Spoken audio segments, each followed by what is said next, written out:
Welcome to the April 12th, 2023 meeting of the Town of Southampton Conservation Board.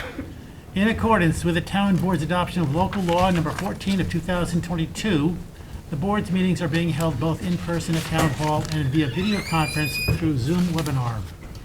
The link to participate in this meeting via video conference can be found on the town's website at the Town Clerk's Agendas and Meetings portal.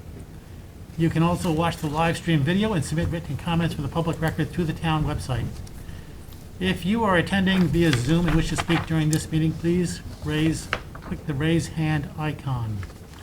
As a reminder to all applicants, agents, and members of the public who wish to speak at the meeting, please state your name and hamlet of residence for the record. Thank you. Now please rise as we salute the flag.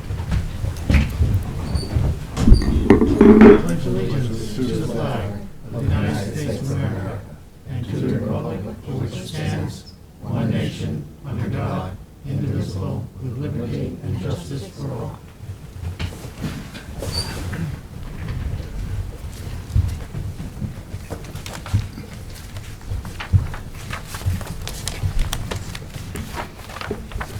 What is your pleasure on the minutes of March 22nd, 2023?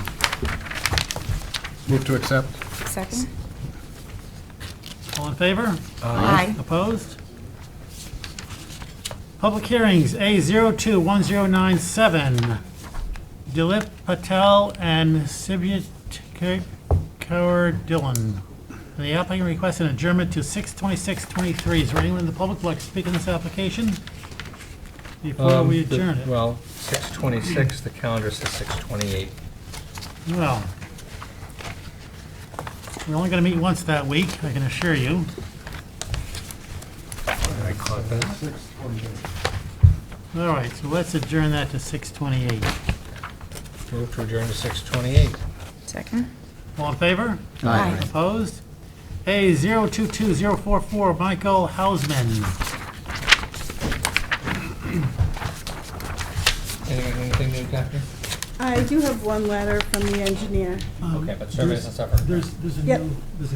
isn't this new stuff in There's here? a second new plan. It's all in. Okay. Okay. Just submitted, I think they were submitted April 6th. They're in the main file.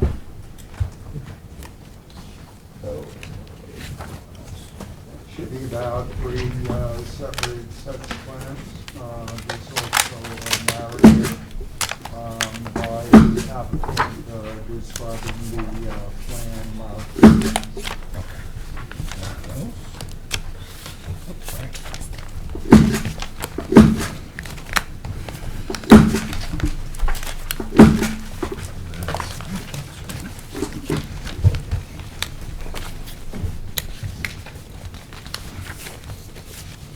Thanks, Fran.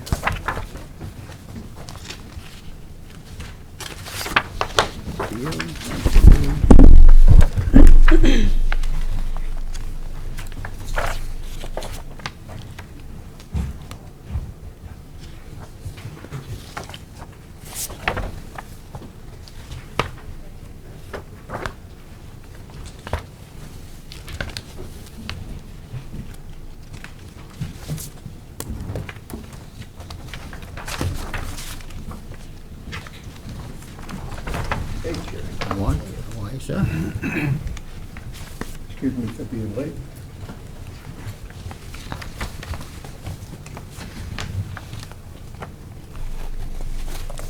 Good evening. Daphne Vaughn, Surfside Environmental Planning. I'm here tonight with Michael and Irina Hausman. We had talked about this last, I believe, in February. So at the last meeting, the board had tasked us with a couple of things. This is an application for demolition of the existing residence and construction of a new two-story single-family residence. And we had originally proposed a detached accessory barn. So at the last meeting, we were tasked with re-review of that detached accessory structure that was shown originally on the south side of the property, about originally 10 feet off the property. We had relocated it to about 20 feet off of the property originally at the last meeting. We were also asked to re-review the drainage structures that were proposed for the residents and to further reduce the amount of fill that we had shown at the last meeting, which was close to about 1,200 cubic yards. And we were asked to look into redesign of a naturally vegetated wetlands, non-disturbance, non-fertilization buffer for the property, designating areas for use by the owners for their garden areas and their pet chickens, and also to maintain an area to access the existing swimming pool and deck that is proposed to remain on the site. So a lot of thought went into some redesign of the project, and what is before you right now is our redesign of the orientation of the residence, combining an attached garage instead of a detached accessory barn. If you look at this site plan, we're showing here the same residence as proposed, just slightly reoriented such that the entire residence will meet a 75-foot setback from all of the wetland boundary that's shown in this dark blue here around the lot. This setback here is a 75-foot setback.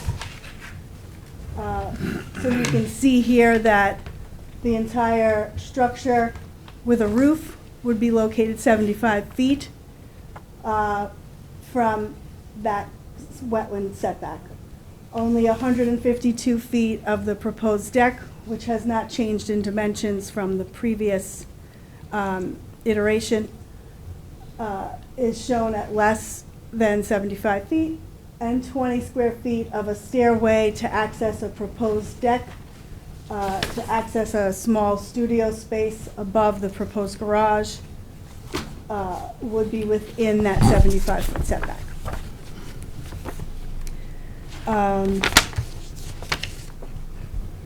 We had the architect draw this up for us so that we could have this for discussion purposes. Once we finalize these plans, they would then go to the surveyor to be put onto a survey. We also are showing on this site plan a comparison of the buffer sketch that was done by Marty Shea, which is highlighted here in a gray hatching. And there's calculations to show that Mr. Shea's buffer was 10,808 square feet. This green area is the buffer that we're showing that the Hausmans would be willing to give for native planting on the property.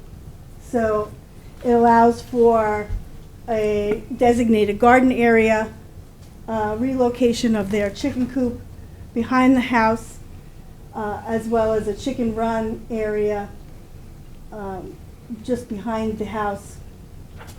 And then this sort of corridor here in front of the house to be able to get around in the event that there's a need for repair and or reconstruction of this swimming pool, or demolition and redoing of this pool in the future, which was something we had discussed at the prior meeting. So the square footage of this buffer, which was something the board wanted us to bring to them, is a total of 8,034, almost 8,035 square feet, which is 26% of the upland area of the property. And it's actually a 26% difference, ironically, between Marty's buffer and our buffer. So that's two of the changes. So with the change of making the garage an attached structure, it's pulling it back on the one corner as far as almost 22 feet from the neighbor's property, which was a concern. The rest of the structure is further than that 22-foot setback. We're also showing some evergreens that would be planted as a buffer between the adjacent property, which was also a concern. With the change in angle of the house, we were also able to change the orientation of the driveway and the sanitary. So the sanitary system has some more area because the driveway can kind of move a little bit to the north. We have this kind of a sweeping driveway. We had a circular drive here previously to accommodate the septic tank, and the leaching area was kind of pigeonholed down in this corner. So there's a little bit more area to kind of pull it away from the neighbor and that low spot in the corner and minimize the fill that would need to be put there for the septic. What else? Because of the change in the garage and adding it to the house, there's a dramatic change in the amount of drainage that's necessary. The engineer did some research, and the Coltech drainage could actually be brought down about 6 inches from what they had originally planned. This is all laid out in that letter that I submitted, both from me and the engineer. So with that being the absolute minimum that they could reduce the height of the drainage, that could allow for some further reduction in the amount of fill. So with less drainage and less need for fill because of that change in the elevation need for the drainage, we actually reduced the fill tremendously from just under 1,200 cubic yards to 527 cubic yards overall. And of that number, the engineering office determined that 404 cubic yards is absolutely necessary to elevate the house to the required level to get the invert necessary for the sanitary system at elevation 6. So the majority of that fill is required for the sanitary system. The remainder is for a slight elevation in the first floor to elevation 7 to do some grading just in this middle area to provide for additional parking underneath the residence.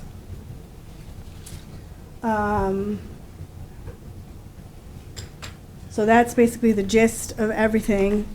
As I said, the engineer could not be here tonight, but his letter here outlines all of these items in more detail. But basically that's the gist, is that for the 2-foot separation to groundwater, the highest expected groundwater, the fill is necessary for that septic to reach that minimum 6-foot elevation in the topography.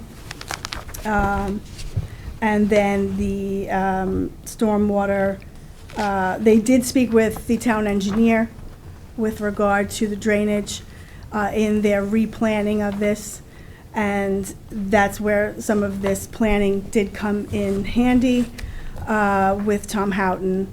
So they did have a collaboration with him in their redesign. So this is a significant change in what we had originally proposed, and I believe that that was the main issue, was the fill, as far as Marty's concerns with the project overall. And we just really needed to iron out the buffer as far as the board's concerns otherwise. in my view. So this is what we have. Do you have any questions? Yes. The picture, the green on the lower picture, it shows color-coded the amount of fill, approximate amount of fill and where it's going to be located. And the engineer letter said that most of the fill is required for the septic system, yet most of the fill is actually going around the house, under the house and garage and slightly outside of that, and not much is shown for the septic system.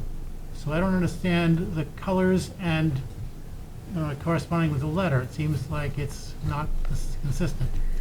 They need to raise the house up to elevation 6 to get the proper invert elevation for the sanitary system.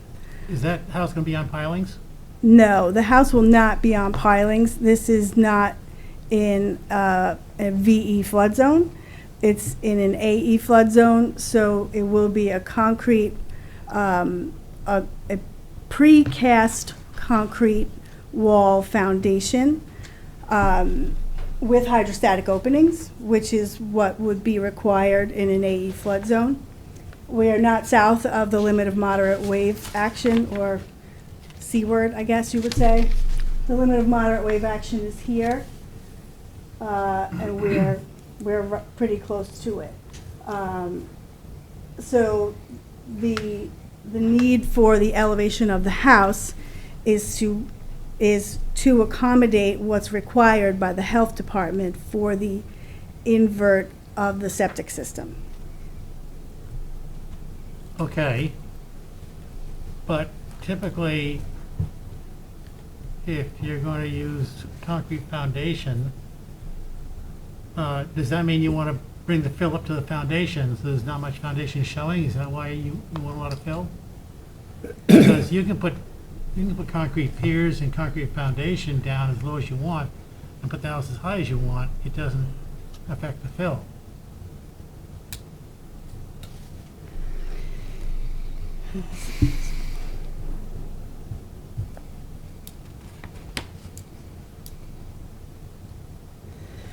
Well,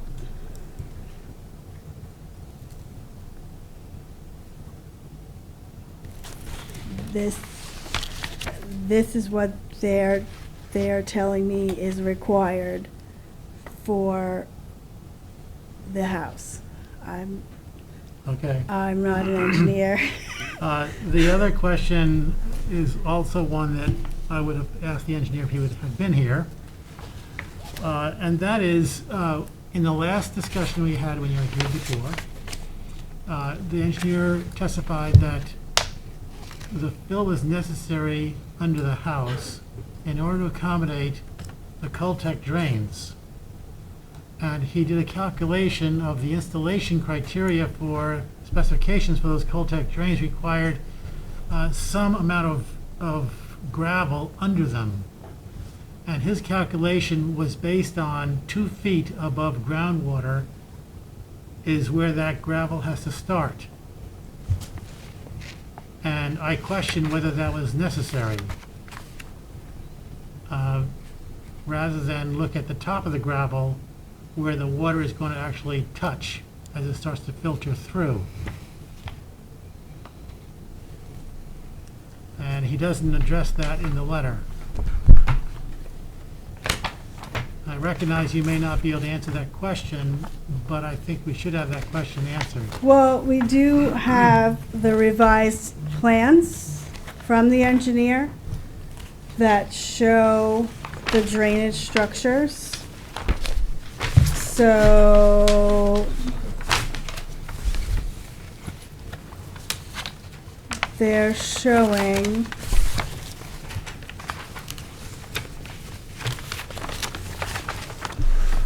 what are they showing?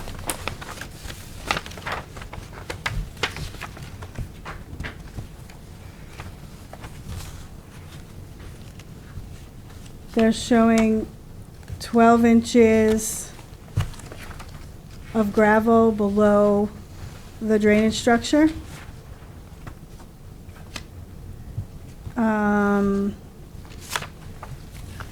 They're showing it 2 feet above groundwater, which is also a requirement of the DEC, which is what Paul is stating in his letter, that he's also trying to satisfy the New York State DEC in addition to this board. And the DEC weighs in on this one, on this application? Yes, yes.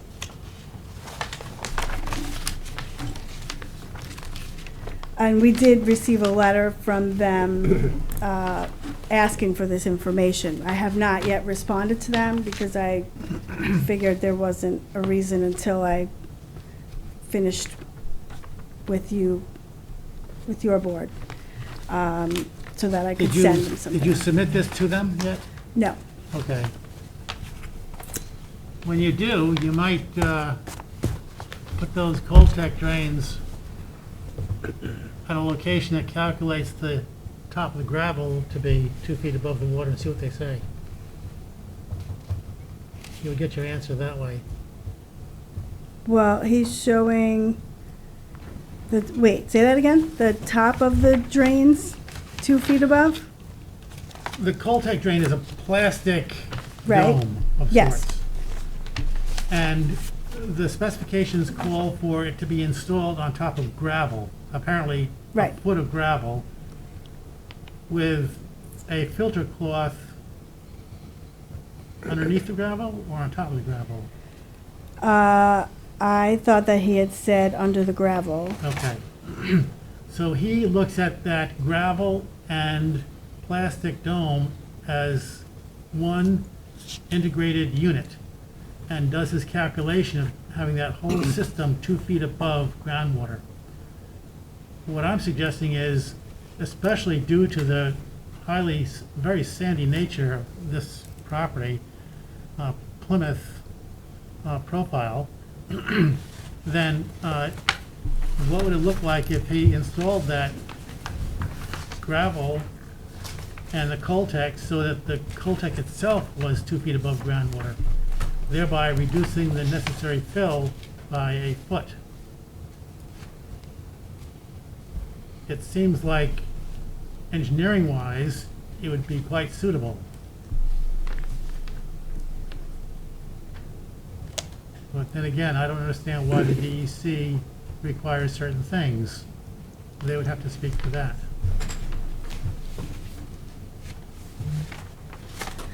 Well, so the areas under the house are acting as a sort of basement. They're not living space, but they're acting as a sort of a basement. In the event that this were a house with a full foundation, instead of 2 areas of foundation, and then these are steel beams that would be holding up the middle of the house. If this were one solid foundation, as a typical house would be, this would be a basement with hydrostatic openings. The Hausmans are opting to have this as a workshop and a storage area that would not be living space. They would basically be acting like a basement to the house. So they would like to have this at elevation 7 so that it's less prone to flooding than it would be at a lower elevation. Okay, that's all new testimony and a whole different reason for adding the fill under the house. Well, that's part of it, but also, according to the engineer, we need to be at 6 for the septic.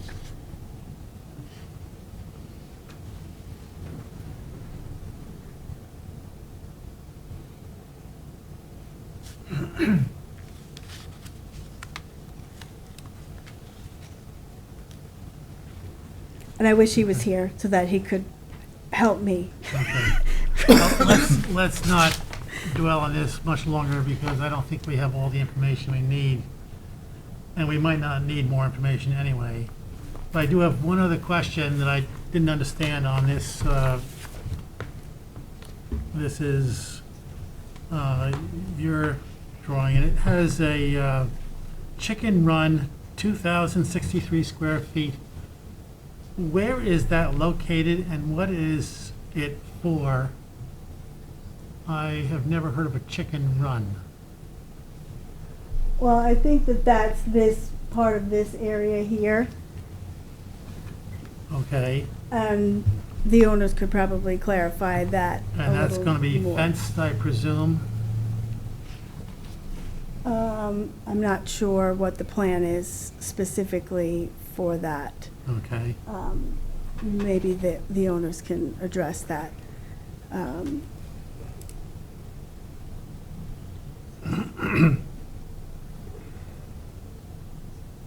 Were there any other questions that maybe I can answer?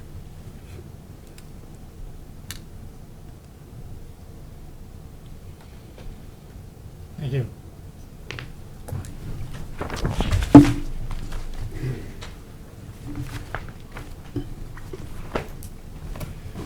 Good evening, Marty Shea, Chief Environmental Analyst for the town. I have had an opportunity to review the revised plans, and they're excessive for this environmentally sensitive site, and as such, they need to be further modified. First, understand that the applicant is seeking approval of significantly less wetland building and buffer setbacks than required by code. The minimum mandated setbacks are 100 feet for construction. The building plans fall just shy of 75 feet at their closest point. And the code also mandates that a buffer 75 feet in width be established. The applicant is proposing a buffer of 45 feet in width, which is obviously 30 feet less than what's required.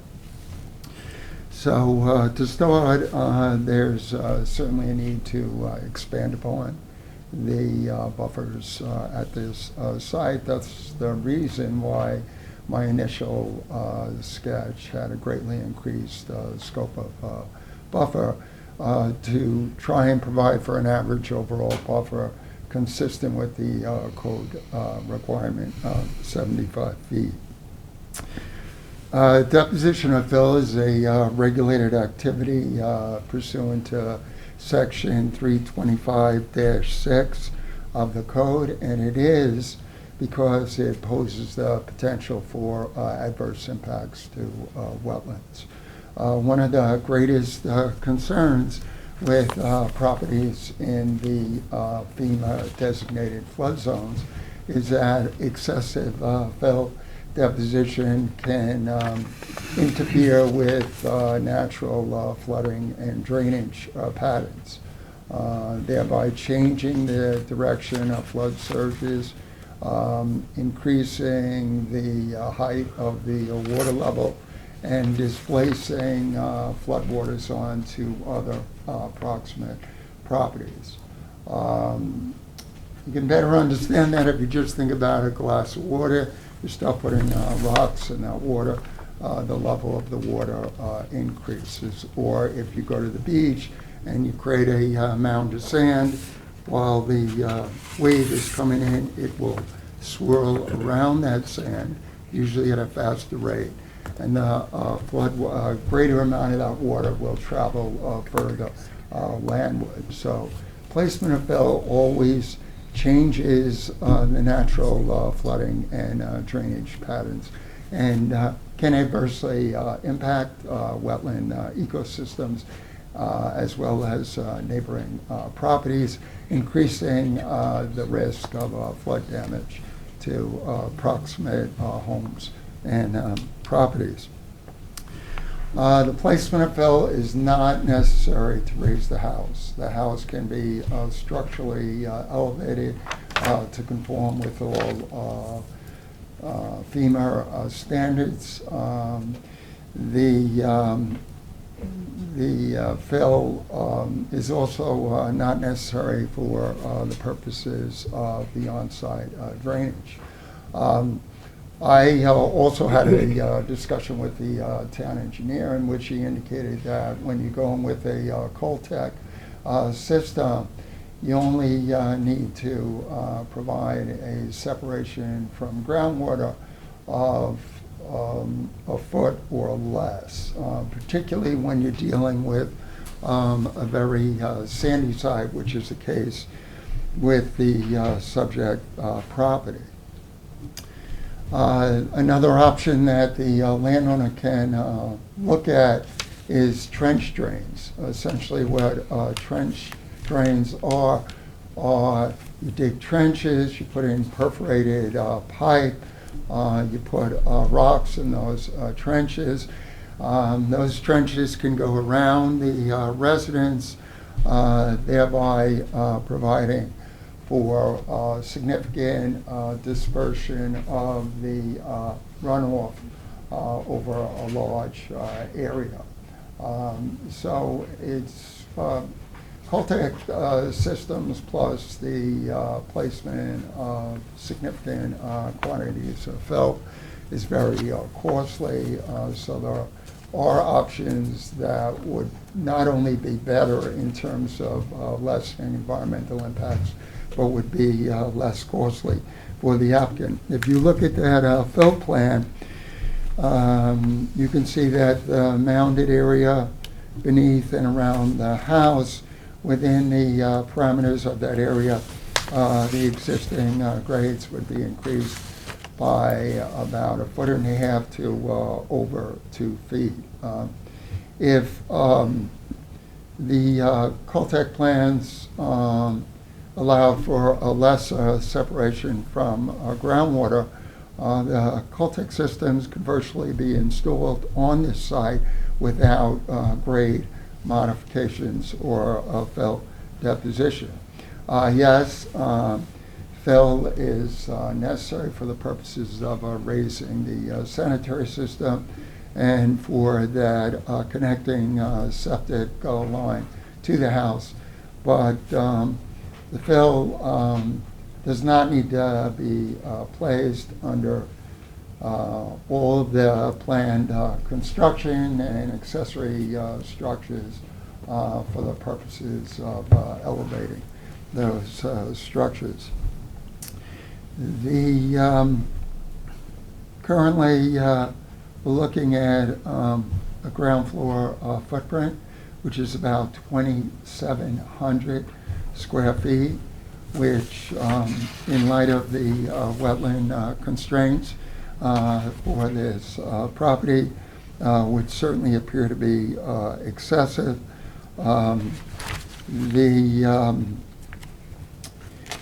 applicant is indicating that they want to be permitted a 6-foot wide access path around the existing raised pool deck and pool, which is certainly contrary to the standards of this board and is not necessary on this property.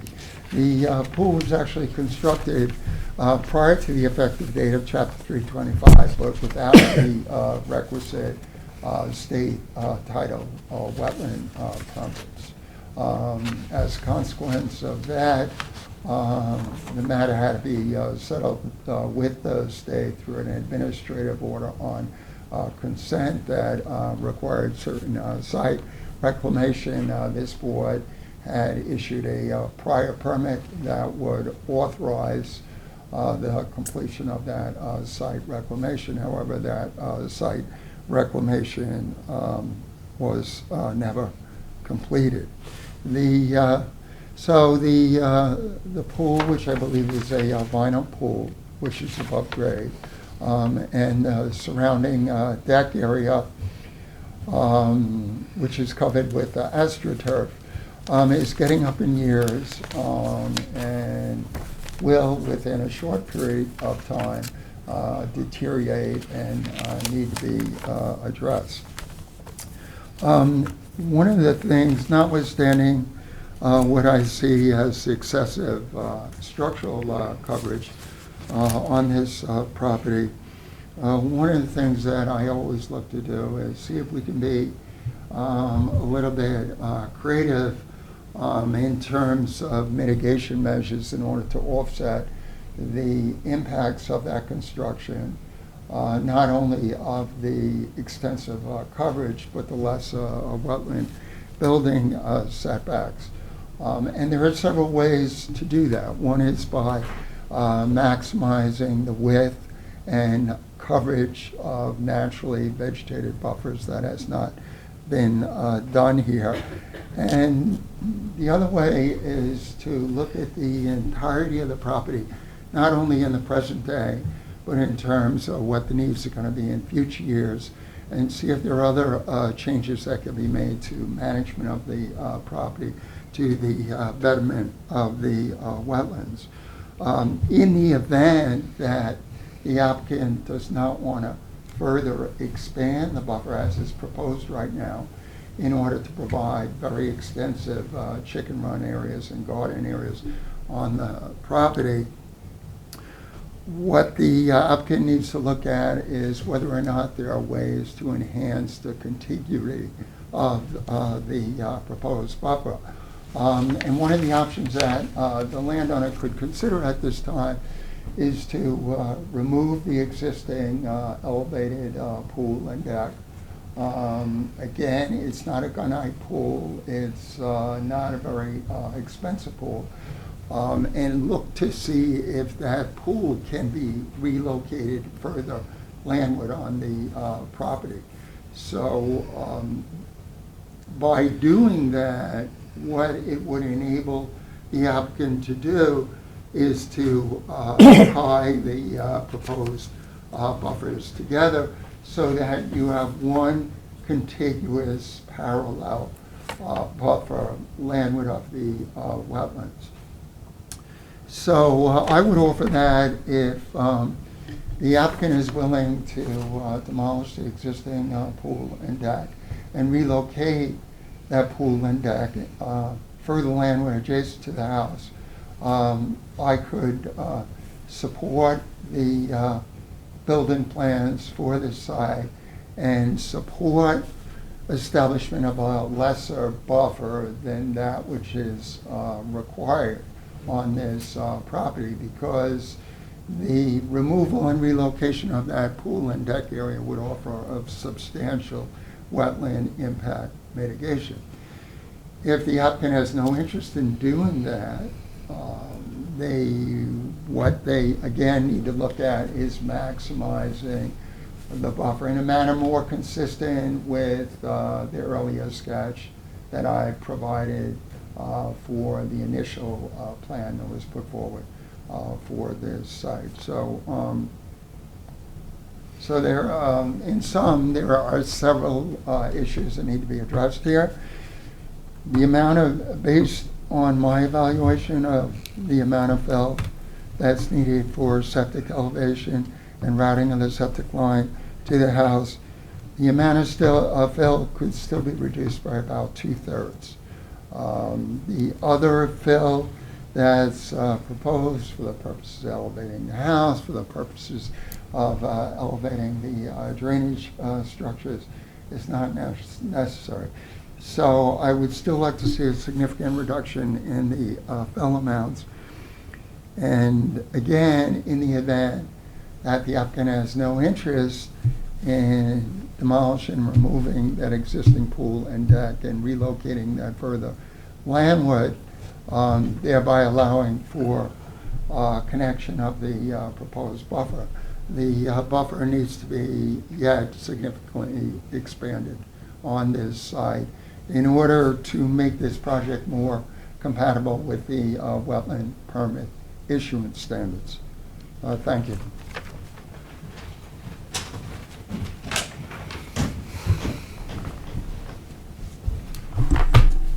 Daphne Vaughn, Surfside Environmental Planning. I'm a little confused. It seems like we're moving backwards, because when we left here last time, it was my understanding that Mr. Shea was in full support of the original project with the detached barn at 10 feet from the property line. We have kept the house the same, attaching a smaller version of a garage to the house and actually reoriented it so that everything is 75 feet away. It was less, I think it was about 58 feet on the, I think it's west side, the right side of the drawing. I think it's the east, yes, in the last iteration. So we've actually increased the setback from the town-owned wetlands on Fanning Road than our original proposal. Reduced the scope of the work, significantly reduced the fill by more than 50%. The amount of fill we're requesting right now is pretty customary for a project where a house is being demolished and a new house is going in. I don't really see it as excessive. The pool was never part of the project. It was never a part of the project. And that was stated at the last meeting. That is not in the cards at this time, and may be something in the future, but at this time, it's not part of this project. So part of the buffer design right now is to allow for the potential removal of that pool in the future, relocation of that pool in the future. Marty's mentioned something about the 6-foot area around the back of the pool. That was actually allowed in his original sketch. So we maintained that in our proposal. I don't know. We've tried to pull things away from the wetlands and away from the neighbor as much as we can to appease not only this board, but also the health department and the New York State DEC, who have asked us for a number of items that I'm not able to get addressed until I know exactly where I'm going with this project, with this board. But I am keeping all of that in mind as I'm moving forward with this project design.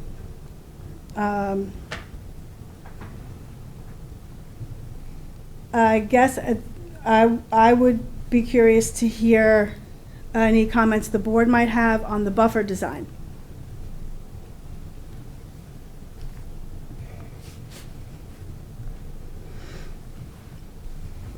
When we were here last time, we had talked about trying to gain as much sun for the garden, which is why it's located where it is on the property.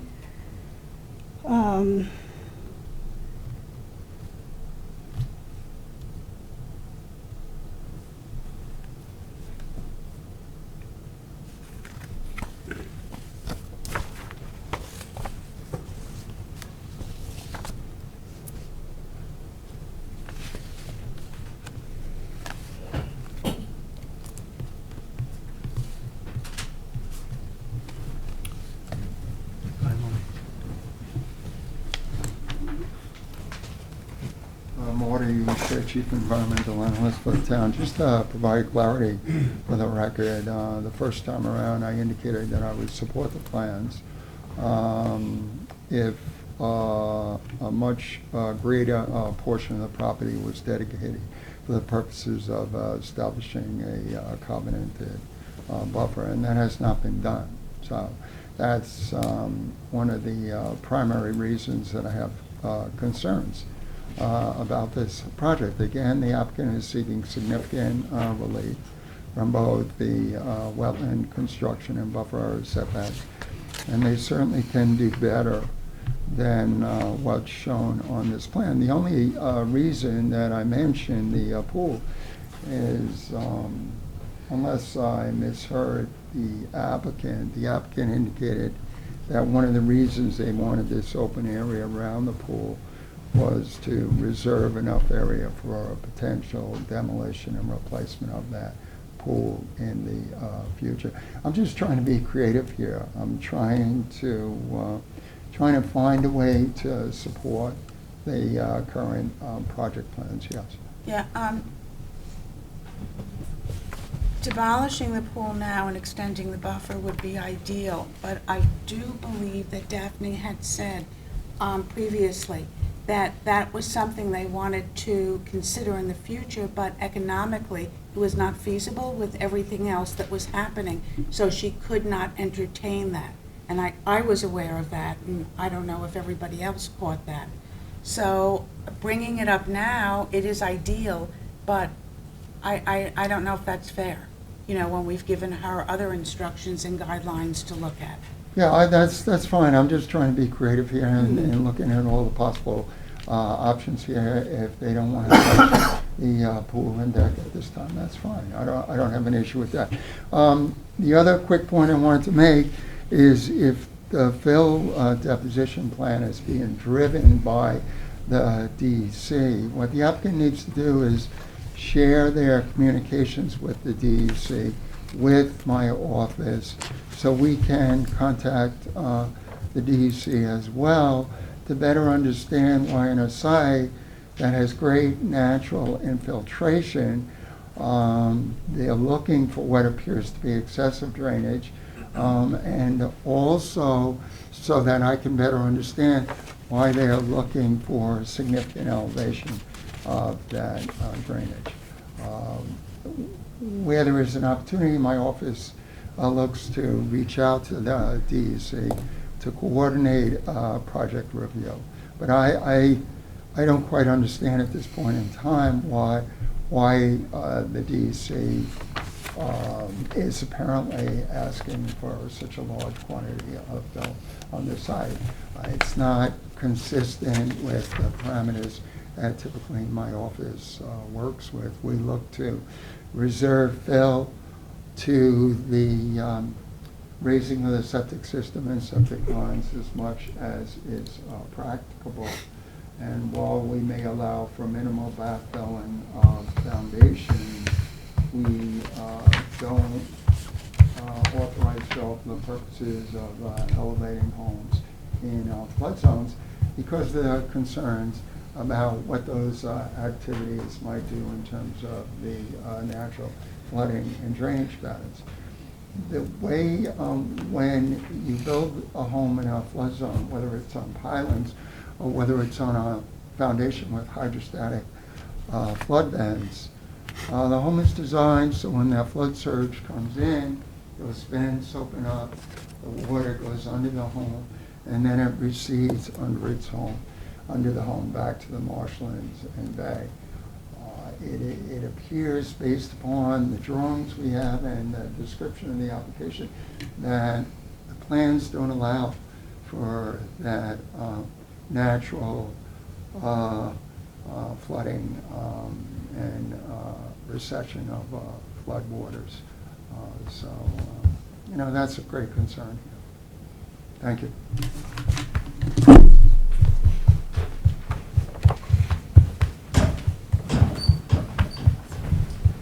Good evening, Michael Houseman, homeowner. I just wanted to address the buffer. At the last meeting, we had proposed a smaller buffer, and we were asked to let you know what percentage that was of what Marty originally had asked for.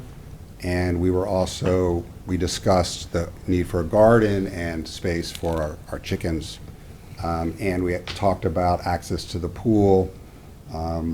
So we came back and we did increase the native buffer considerably from what we had proposed in the last meeting.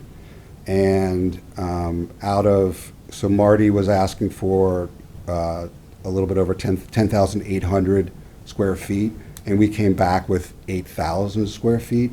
So we're off by 2,800 square feet, which I think in a property of almost 2 acres is not a lot of land. And we're going to use that land for gardening and for a place for our chickens to graze. We free range them, and to have access to our structure so that we can actually have a few feet around the pool and a few feet around the house. So I just wanted to address that. I think I know that there are, guidelines and numbers, but that seems pretty reasonable for someone who, has almost 2 acres to have a little bit of space that they can use around their house. And we're not planning on building anything there. We just want to have space for a garden and for our chickens. And as far as the fill goes, I understand, and I'm not an engineer, but what I've been told is that, if the fill was all for the septic would be higher than the house. We can't have the septic higher than the house. The house has to come up a little bit. The house, our first floor right now in the house is a little over 7 feet. And that didn't flood during Sandy, but apparently it came very close. And the ground around it is around 5.5 feet. So we're talking about coming up a couple feet maybe, and only in the area around the house. And the water the whole center of the house is open on the first floor. The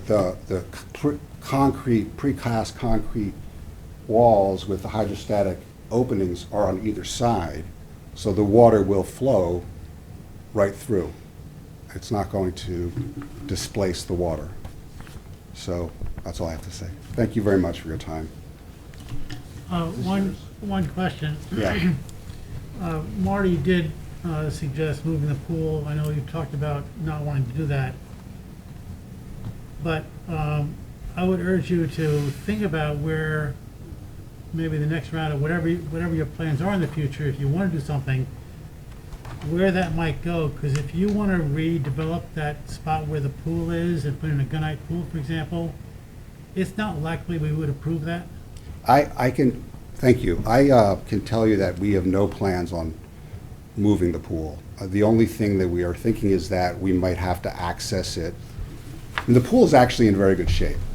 I don't see having to do any repairs in the next, half a dozen years. I can't imagine doing anything. But if we have to at some point, or if there's a big flood, we get water there during a nor'easter. So that pool could easily be damaged by, I shouldn't say easily, but my point is we need to have access to it. We're not planning on moving it anywhere. We don't know where, there's no place for us to move it to, and that was never part of the conversation, and I think maybe we misspoke and said that maybe we would think about it, but it's really just to access it for, there's in the back of the pool, there's the, filters and the pumps and things, and they have to get back there, and they have a little cart they go back there with, so it's really just access.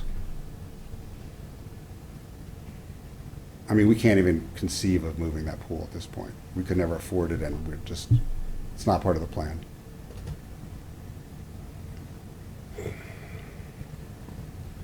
Okay.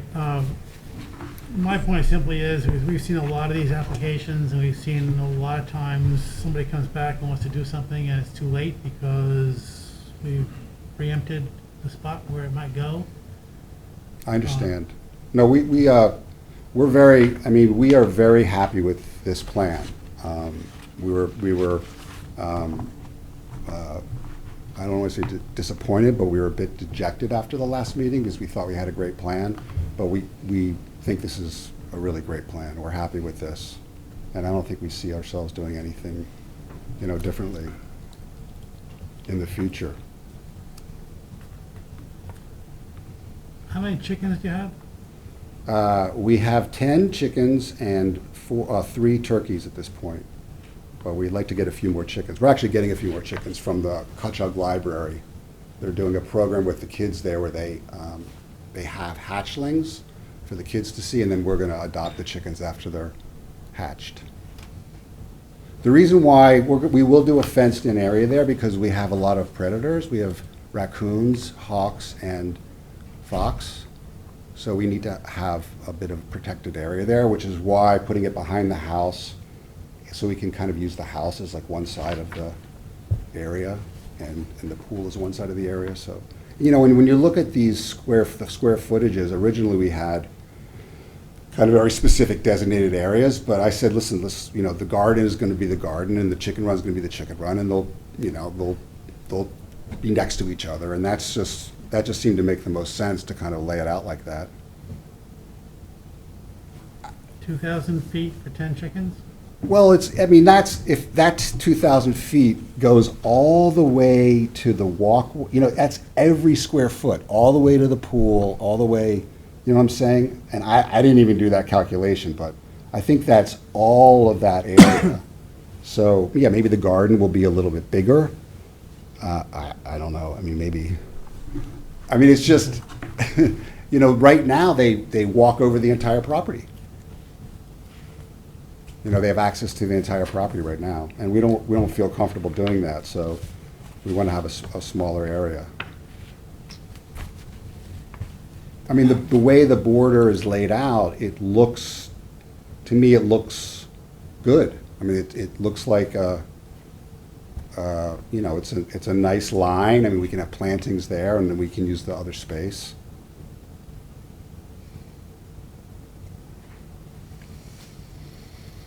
I mean, it seems pretty big.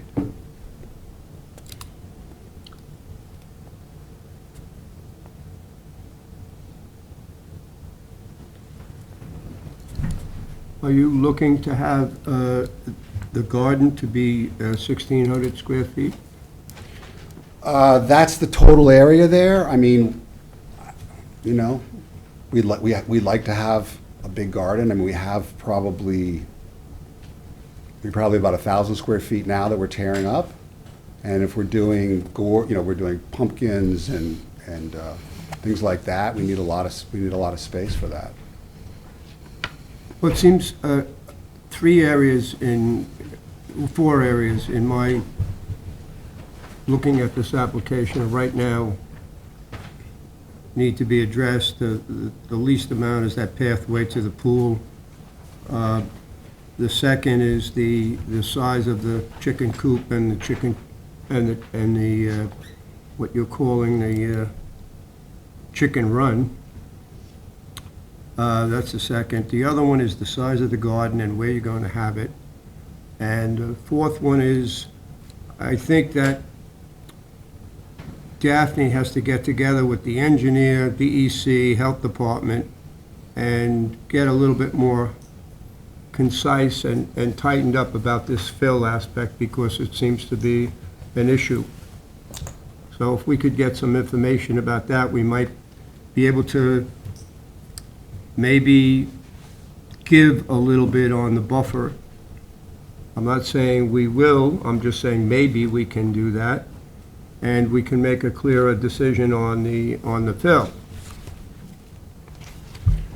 Well, I mean, it's very hard for me to speak to what the engineering is. Yeah, well, I'm not saying. asking you to Yeah. respond to that right now. What I'm presenting is that this is something I think you have to take back. Everybody has to sit down, get it together, and then represent it to us so that we can make it until, right now, it's Well, like...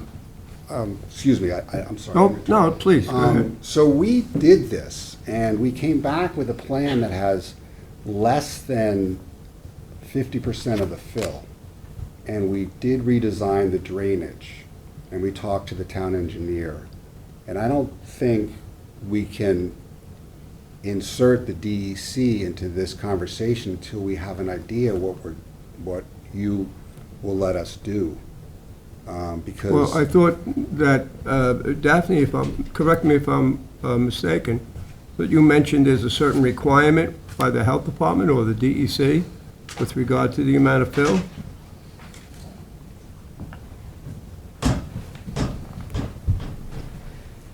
Well, we're trying to satisfy the 2-foot separation to groundwater that's required by both of those agencies for both the sanitary and the drainage.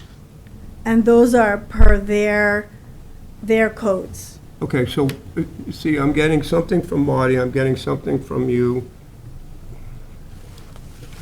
It's not easy to come to a decision here because the information is a little scattered.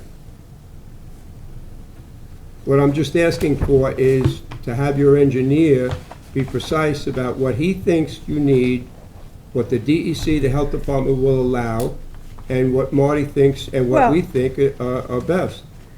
This plan is what our engineer believes is what we need to satisfy those agencies, which is what he's stating in this letter.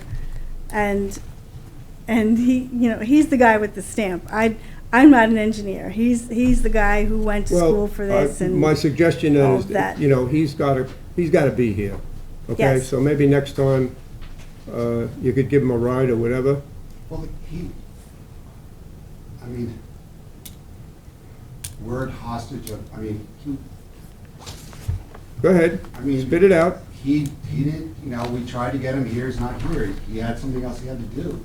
So we're hostage to this engineering, but he has a written statement of what he believes has to Well, happen. look, Harry raised quite a few issues about the fill. Marty raised quite a few issues about the fill. We need some accurate response from your professional. And I'm not saying Daphne's not professional, I'm just saying she's already admitted she's not an engineer, so we need something like that before we can make an intelligent decision. Well, but the letter is stating his position. He's not gonna, he says it in the letter that we have to have the house at a certain elevation in order for the septic to work. Now, if the house isn't, we need the fill to get the house to that elevation, otherwise the septic won't work. I mean, What you happens can, if you make the house higher? More fill. But we don't want to make the house higher. We're trying to keep it as low as possible. you can see what they're doing here is they have quite a fair amount of length of pipe that they need an invert elevation from the house to the septic tank to get the proper gravity feed to the tank. So that's what a lot of this fill is necessary for. So this is also a driveway, so you can't just necessarily have a mound of fill to cover that pipe for that invert elevation. You also then have to probably carry it across here. Again, I'm not an engineer, but this is what my hypothesis is that you would have to carry that fill across this driveway area to not only accommodate the driveway area, but also for that proper invert elevation required for that pipe to the septic. So although the leaching structures themselves do not necessarily require a large amount of the fill because they can be much higher in elevation because they're only 6 inches deep, the tank and the invert pipe elevations require more fill. That's what I would. Yeah, but you're using the fill to raise the house, is that correct? The fill is necessary to raise the house to get that invert for the gravity feed, Well, if you made the foundation higher, wouldn't that accomplish the same thing? but you would still need the fill to cover the pipe because the pipe can't just be exposed.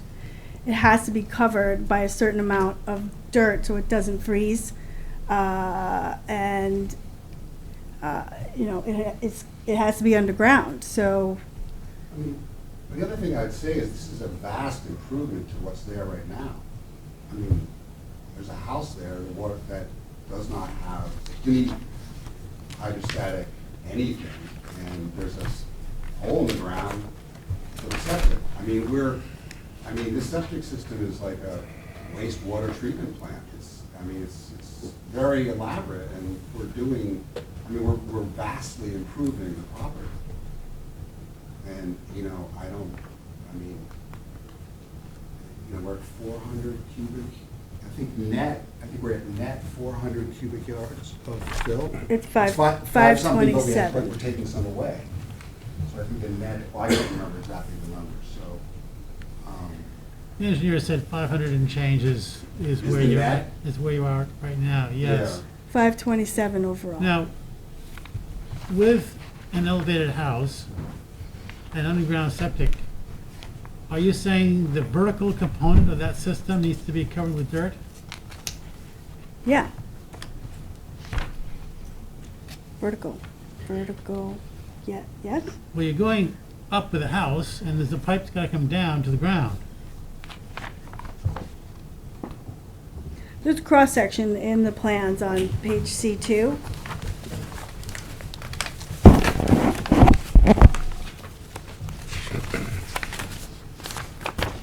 So it's showing the grade coming out of the house at elevation 7. And then it goes down to elevation 5.5 over the leaching structures. So the septic tank itself is at elevation 6.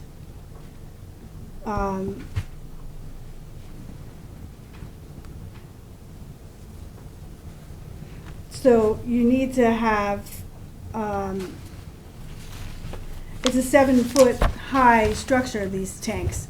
So it's going to be, he says in his letter here, hold on. Let me read the paragraph. The leaching field for the on-site wastewater treatment system is required to be 2 feet above the highest expected groundwater.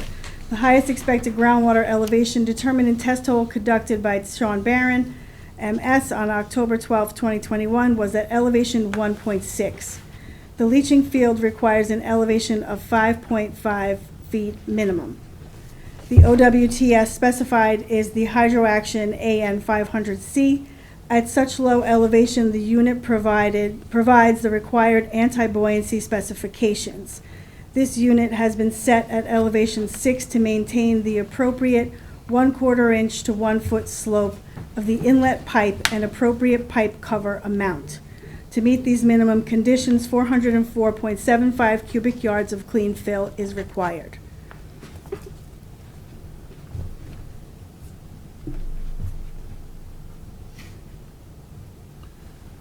So there's 2 areas, one is on each side of in the basement area. One is storage, and one is, what was the other one? Workshop. Workshop. Will they be on a poured concrete floor? Yes. The center section is gravel where the cars, between the two. And there'll be walls to, Yeah, they're square, rectangular walls. Each, the workshop and the storage area are rectangular with walls. okay. So, will that area be heated? No. No. It's not conditioned at all, It's just like an unfinished basement, essentially. What's the height from the concrete to the bottom of the about house? 8 feet. The first floor elevation of the residence is at 16.5. So, yeah, I think the ceiling height would be at about probably 7.5 feet, because you've got probably about 1.5 feet of freeboard, probably 2 feet Yeah, between the We're joists. going to get close to 8 feet, but not quite.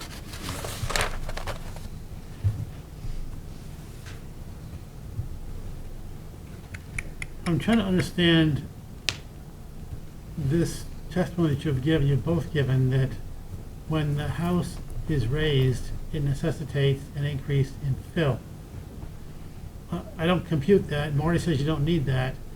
I'm trying to figure out why you say you do. Can you clarify that? This is an AE flood zone, so this is no different than a normal house that would be constructed in an AE flood zone, except this basement that we're proposing would be mostly exposed above ground. It's an AE8 flood zone, so the first floor elevation has to be at a minimum of elevation 10. We're proposing it at elevation 16.5, and still meeting the height requirements of the house. And we're meeting pyramid, we're meeting all of those restrictions that we're allowed to with FEMA. What am I saying?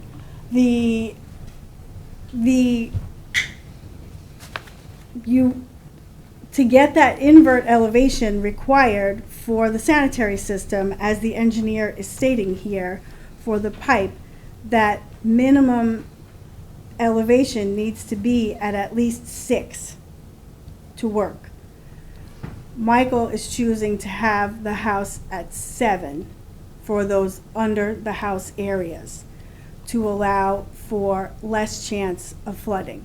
So he can have a workshop and maybe not have tools get flooded, potentially, have less of a chance. So above that is a two-story house. So now Yes. you've got an 8-foot workshop, and then above that, you've got a two-story house. Essentially. And the reason that you need all this fill is so that you can have that workshop underneath the... We only need 100, according to Paul's letter, because of that additional foot of elevation, we need 122.5 cubic yards of additional fill for that additional elevation. Otherwise, the rest of the fill of 404.75 cubic yards is required to elevate the house to the minimum elevation necessary for the sanitary system to be set where it's supposed to be and to work properly. I think the point is that where the drain pipe, sanitation pipe exits the house, it has to be underground. Come to the mic. I'm sorry, it has to be underground, right? Where it exits the house, and that spot has to be at least 6 feet. Yeah. Otherwise, it won't work. So we have to get at least that elevation, no matter what's built on top of it. It doesn't matter, we can't have the pipe come out at 6 foot, at shoulder height and go across the driveway. It has to be, underground. So the land has to be that high at that spot. And we have no choice. We got rid of a lot of fill, and I'm very happy about getting rid of a lot of fill. I don't want to pay to bring it in, and I understand the issues with flooding. I mean, the majority of the flooding happens behind our house. The water doesn't come up the front, it's all from behind. So, I guess if we have a Sandy, we'll see what happens, but I don't think we'll be displacing much water. You know how high Sandy came to your house? I was told that it got to 7, which is where our first floor is 7.5. I was told it got to about that, but it didn't go over that. Okay. 7.5. All right. Is this mine? Okay. Marty Shea, Chief Environmental Analyst for the town. One of the ways that the gravity flow issues are addressed with residential septic systems is to install a residential sanitary pump station. What that allows for is for the house to be at a lower elevation than the height of the septic system. Essentially, the septic effluent is pumped from the lower elevation up to the height of the septic system. Septic system itself still has to be raised on fill. And yes, any exposed septic lines have to be buried in fill. But it avoids the need to elevate the house further in order to allow for How that, deep into the ground would that have to gravity be? flow. What? How deep in the ground would that pump have to be, Marty? Well, I would have to, in order to answer that question, it's a component of the sanitary I understand system. that, but if you're It's 2 feet into... installed You're 2 feet down into water, and then you're going to put a mechanical No, pump? no, it's installed as a unit where the septic effluent is piped out of the house. The pump station forces it up to a higher elevation so that it will function properly. And so that. That's the not, septic I understand that, that's not what I'm saying. What I'm saying is, how low would you have to have that pump for the effluent to pass from the house? You're looking to lower the house, you're going to need to. No, I'm not looking to lower the house. In fact, the house can be structurally elevated without fill and to allow for a gravity flow system to work. I'm just saying, if they don't want to structurally elevate the house higher, that you can achieve the needed septic functioning by installing a residential pump station, which pumps the septic from the house at a lower elevation up to the height of the septic system. I would have to sit down and look at the plans and look at the planned elevation of the house to tell you exactly where that pump station would be installed, and which we're happy to do that and happy to bring that information to the next meeting. But what pump stations, residential pump stations are often installed in flood zones because the septic systems won't work properly if they're in groundwater. So they need to be elevated, but oftentimes the house is lower than that system. So that sanitary engineer needs to speak to why a septic pump station can't be installed in order to overcome the gravity issues. That being said, if they don't want to go with the septic pump station, again, they can achieve the needed elevation for the gravity flow down to the septic system by structurally elevating the house rather than bringing in fill for that purpose. Thank you.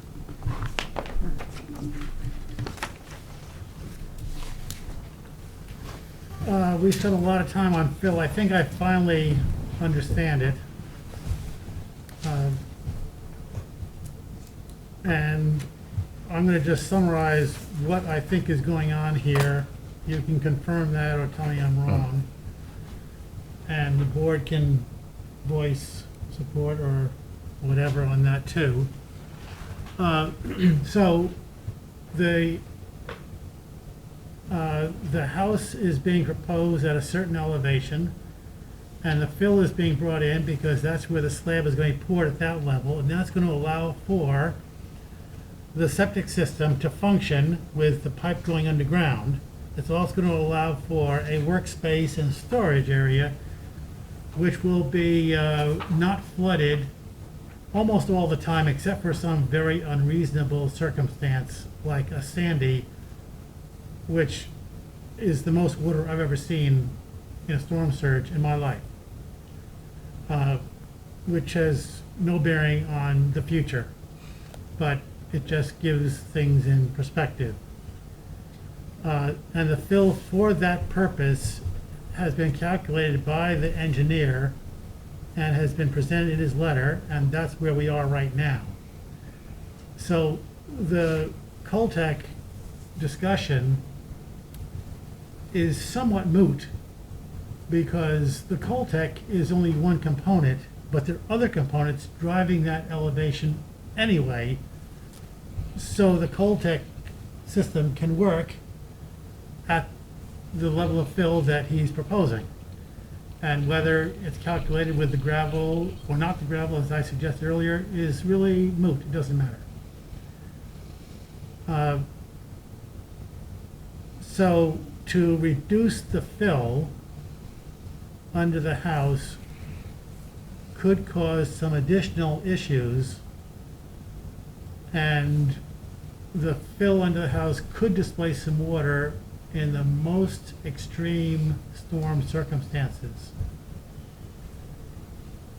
It's hard to really plan on those extreme circumstances when I think of if I was having a workshop and going to work there for 50 years and there's one day that I can't go down there because it's flooded. All right, so that's the problem. But I get over that. I have a hard time myself planning for or restricting your fill to allow for those days that you can't work there to be increased when there's very little benefit going to be gotten. So I'm okay with the fill that you've suggested. I think it's reasonable to make the house suitable to live there and do the things you want to do there. So I'm okay with that. Is the board in sync with what I'm saying, or do you have issues? No, I'm okay with it. I'm very comfortable with this revised plan that they've come back with.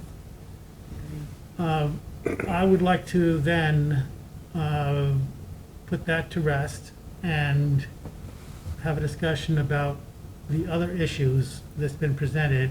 And the primary other issues is the amount of buffer. We've got a new category of buffer called Marty buffer. And then we have the grade area that is the native buffer, which is what the applicant has offered. My personal feeling is that native buffer is insufficient. I recognize it's a big property, but I also recognize there's not much upland area of that property.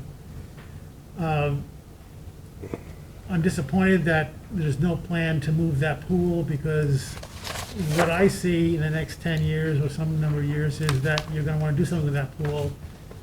And what I am concerned about is that we'll do something with a buffer that's going to preclude, and a house and garage that's going to preclude you moving that pool in a place that is more environmentally accepting of it. And that's why, if you did choose to move that, do a bigger project with the pool now, we could put that where it wants to be and take care of that. But there are impacts when you build a house this big, this close to the water, with all this environmental stuff going on. So the buffer is the primary thing that we use to mitigate the impacts. I do think there has to be some expansion of that buffer. Exactly what? I think we need to talk about that. It's impossible to get to the 75 feet that the law recommends. And when that happens, we have Chapter 325-9D, which says you go through these various tests to see if we're going to meet these tests for making this project suitable for issuance of a permit, or meet the conditions for issuance of a permit. And there is some judgment involved.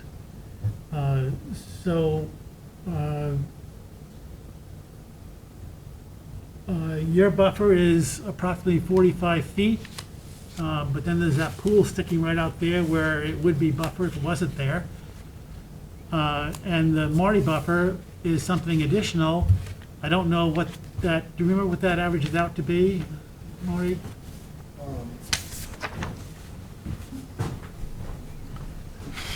Morty Shea, Chief Environmental Analyst for the town. What I was seeking to do is to maximize the buffer, because that's what Chapter 325 directs you to do.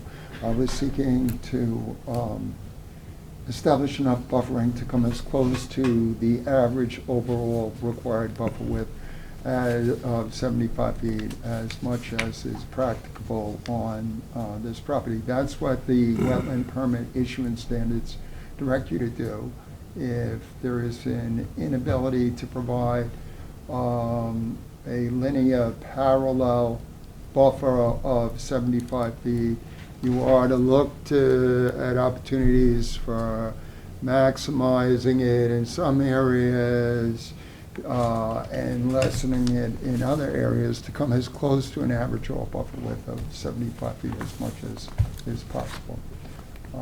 There's a very extensive garden and chicken run area that is being proposed between the house and the naturally vegetated buffer, and certainly the landowner can expand upon that buffer.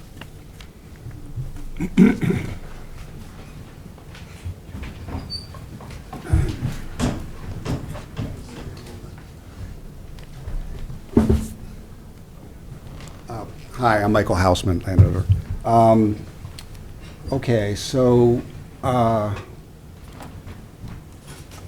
guess, we like, to, really, thank you, I'd like to sort this out.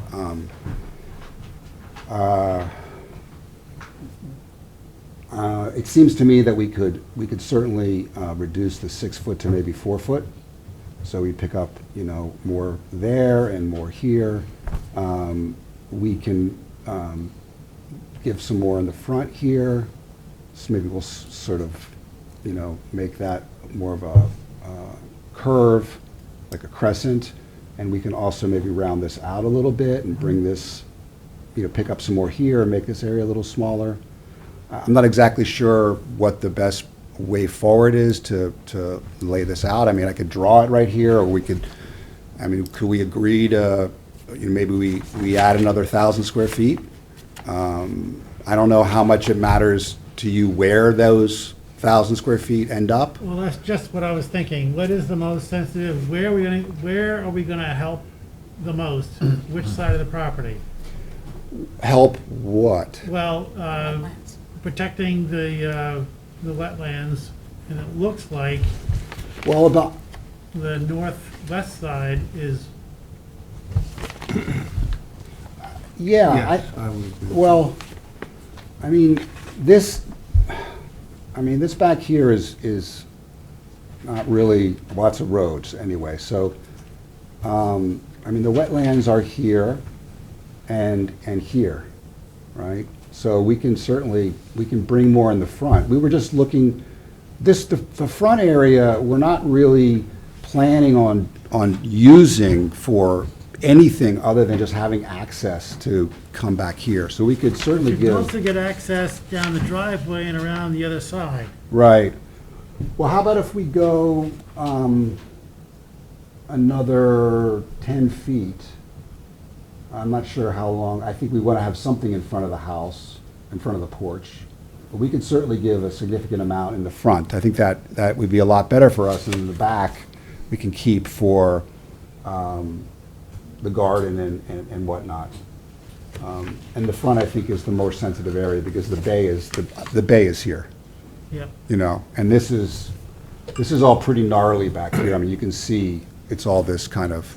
This structure in front of the house, is that a porch or a deck, or what is that? I'm not sure exactly what you're referring to. The green slats? Yes. That's a deck. That's a raised deck. And the size of that deck, how far does it come out from the house? You're just getting, I just see square footage here, I don't see linear feet. I don't have that number. I'm gonna say it's probably 25 feet. No, No. No? 16, How much? 16. 15? 16. Look at this, this is 15 feet here, from there to there. So it's- Yeah, so I Yeah, but I'm looking think we 30 could pick feet up quite a here. bit in the front, and then some around the side of the pool here. And on this side of the pool as well. Well, that's an area that you could work on, I think. I mean, we could certainly, is there a number Get 10 feet right over there. that would Yeah. And what is that? please everyone? So that's 25 feet now. 17, no. Well, it becomes over 10 feet. Well, Marty's already drawn a buffer there of 6,128 square feet. Now, does that include everything or just that? That's- A. Another So number there. subtract 1703 from it, and you'll get what the difference is. There's the calculator. Where'd you get the 17? Right It's here. right here. Don't you, See the don't mess, native don't buffer mess A? with.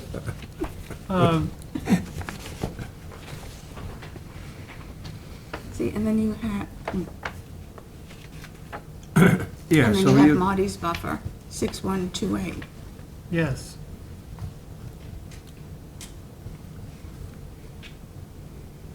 I think you gotta add Yeah, you have to Buffer add the two and three, yeah, three, the- two there's and two three. A's. Number 2 and 3. which is about 550, 100, Right. so it's about 1,000. That Yeah. additional buffer in that area is about Is about 1,000 square 1,000. feet.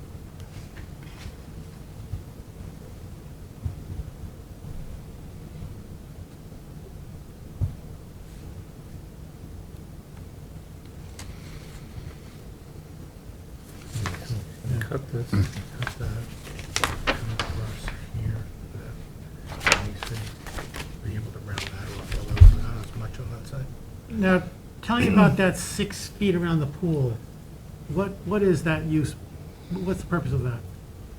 Well, we do have to access that area. I mean, we can make that. Because it's raised, you need that from the ground to get it, to do work on it, or? Yeah. Okay. It's raised and it's open, but we could make it smaller. We can make it 4 feet. Why don't we make it 4 Okay, so they're feet? taking 2 Okay. feet off of that. That'll pick up quite a bit Yep. all the way around. And then that'll give you this space over here on the right for your garden and Yeah, space for the chickens. exactly. Any way you could round that edge of the deck off, the 152 square feet over there? Uh, I don't say the whole thing, but a little bit of it, make it a rounder. I don't think our architects would let us. I don't know what that would accomplish. I'd leave it alone.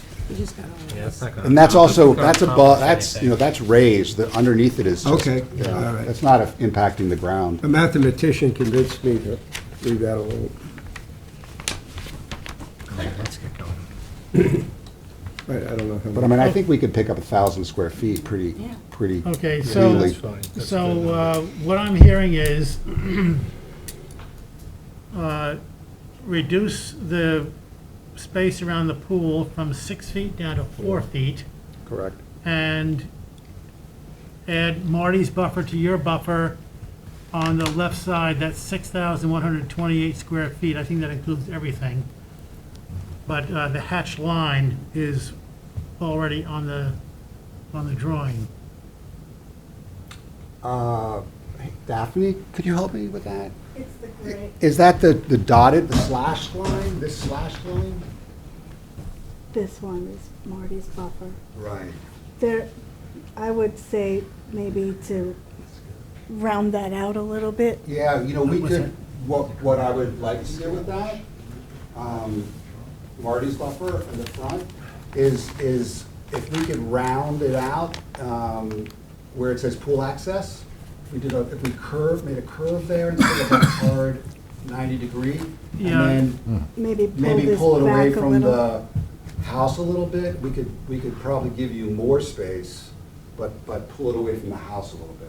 Pulling what away from the house? The Marty's buffer, see, right, the dotted line has a 90-degree angle, right where it says pool access. I see what you're But saying, we can yeah. curve that off, give you a larger buffer there, and then just scoot it back from the house a little bit.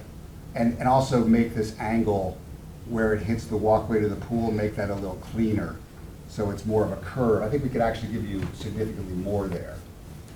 We have But- to get this to the concrete in, I don't know how we're gonna do that, probably a sketch or eventually on a survey. I'll draw it right on this Uh, for tonight.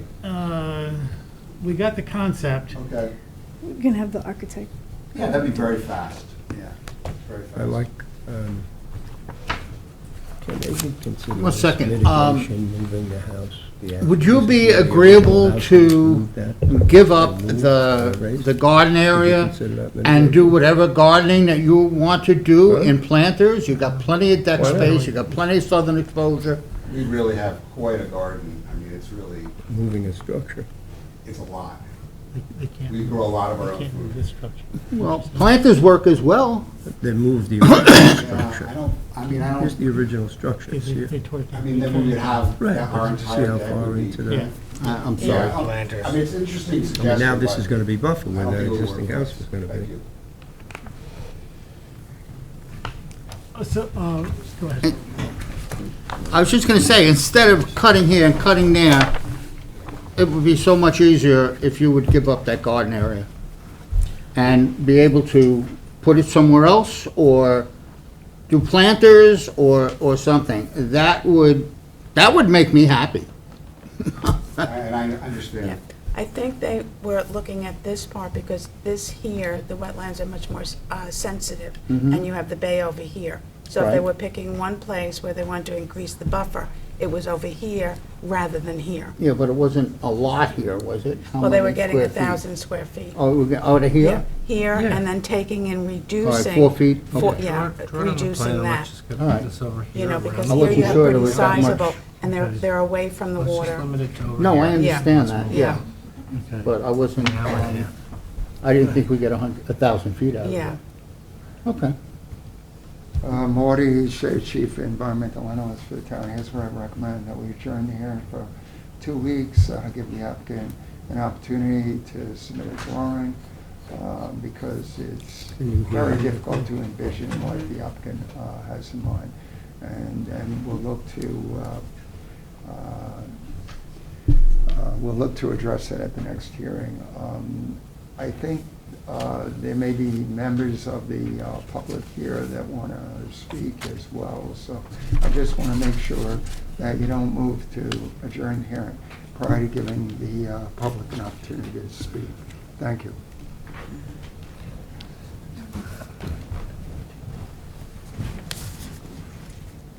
Hi, Michael Hausman again. 2 quick things. We talked quite a bit about the sun being important for the garden, so that's where it is there.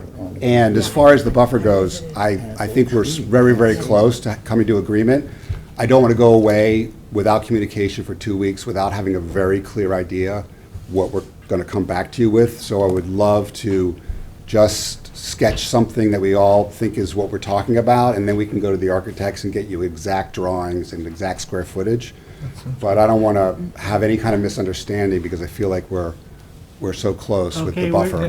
we're talking about in a broad sweep, using the area identified on the left side as Marty buffer. You spoke about a couple of modifications.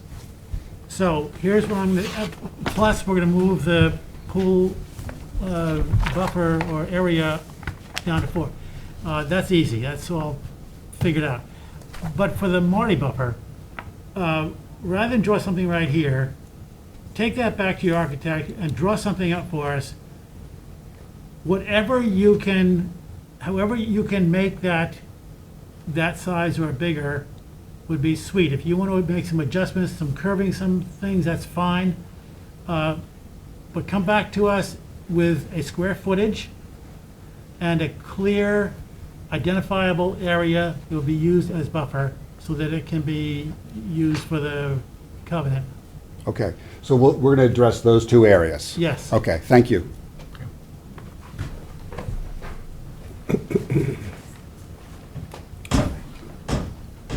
Marty? Excuse me, I think you might have given me No, you can take them. Someone indicated that they were more, you can take whatever you want. Is there anyone in the public who would like to speak on this application? Good evening, Mr. Chairman, members of the board. Michael G. Walsh, 860 Montauk Highway, Watermill, New York, for the adjoining neighbor, Michael, could you Candace. just adjust that microphone a little bit, please? Thank you. Michael G. Walsh, 860 Montauk Highway, Watermill, New York, for the adjoining neighbor, Candace Huffine. We were here at the last hearing, Mr. Chairman and members of the board, and we made a couple of initial points, the most important of which, I think, we called out the fact that this applicant, had never filed with your board as required by the application form and by the code, copies of any covenants and restrictions that burden this property.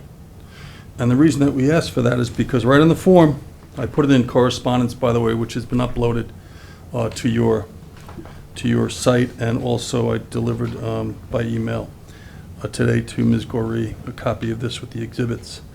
One of the questions on the form: are there any right-of-ways, easements, or other recorded covenants which encumber the property? If yes, the nature of these restrictions, and please indicate the nature of the restrictions and supply copies of the legal instruments. Said documents can be obtained from the Suffolk County Clerk's office. Answer: none known to date.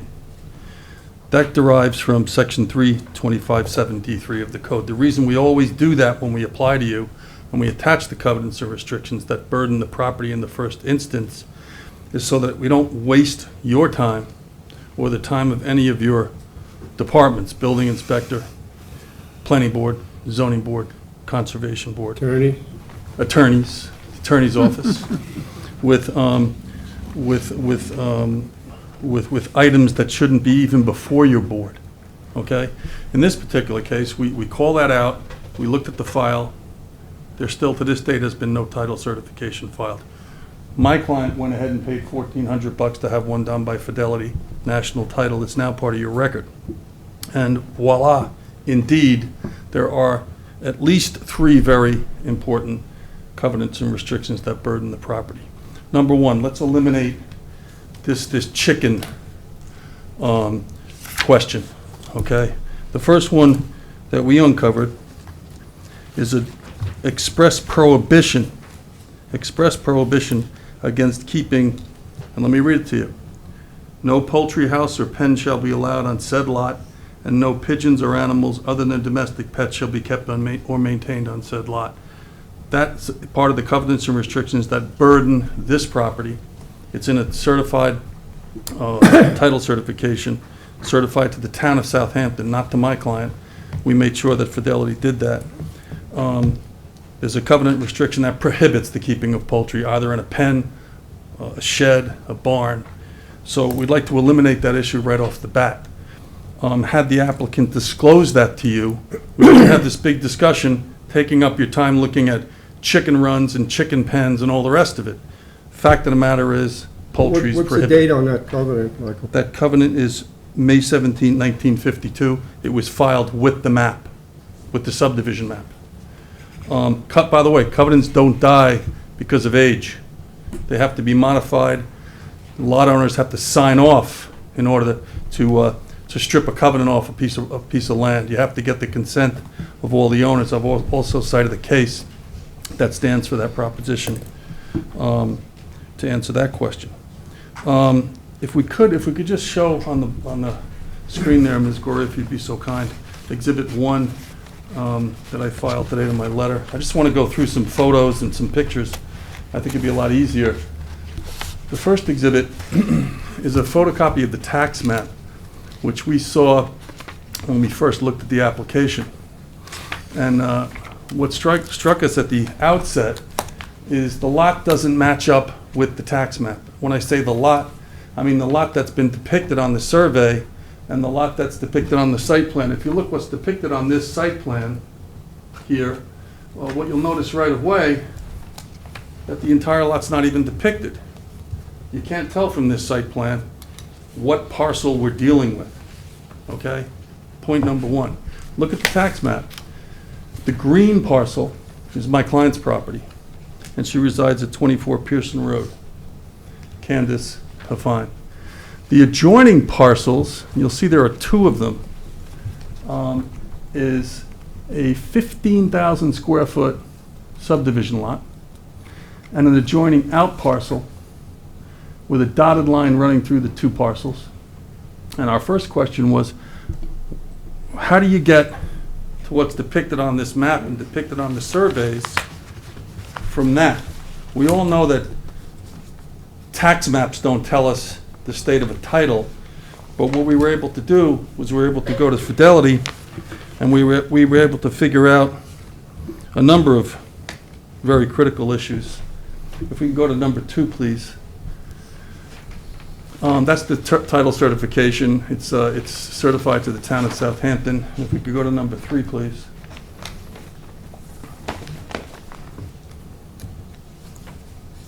That's the covenant restriction that we're talking about. It contains the language prohibiting the poultry.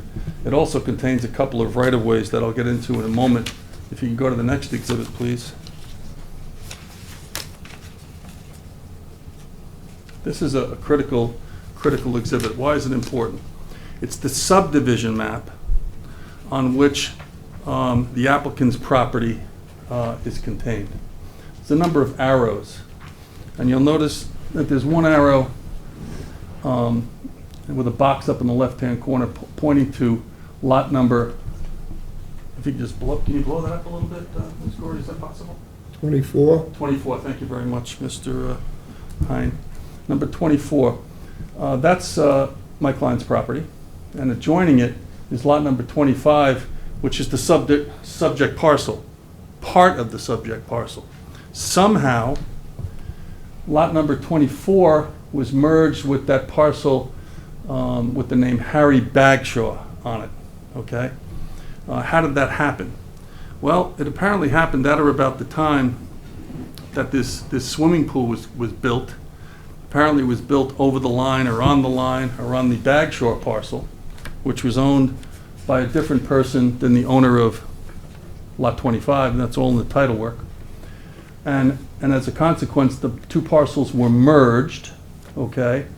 And that under our code, that's called a re-subdivision of land.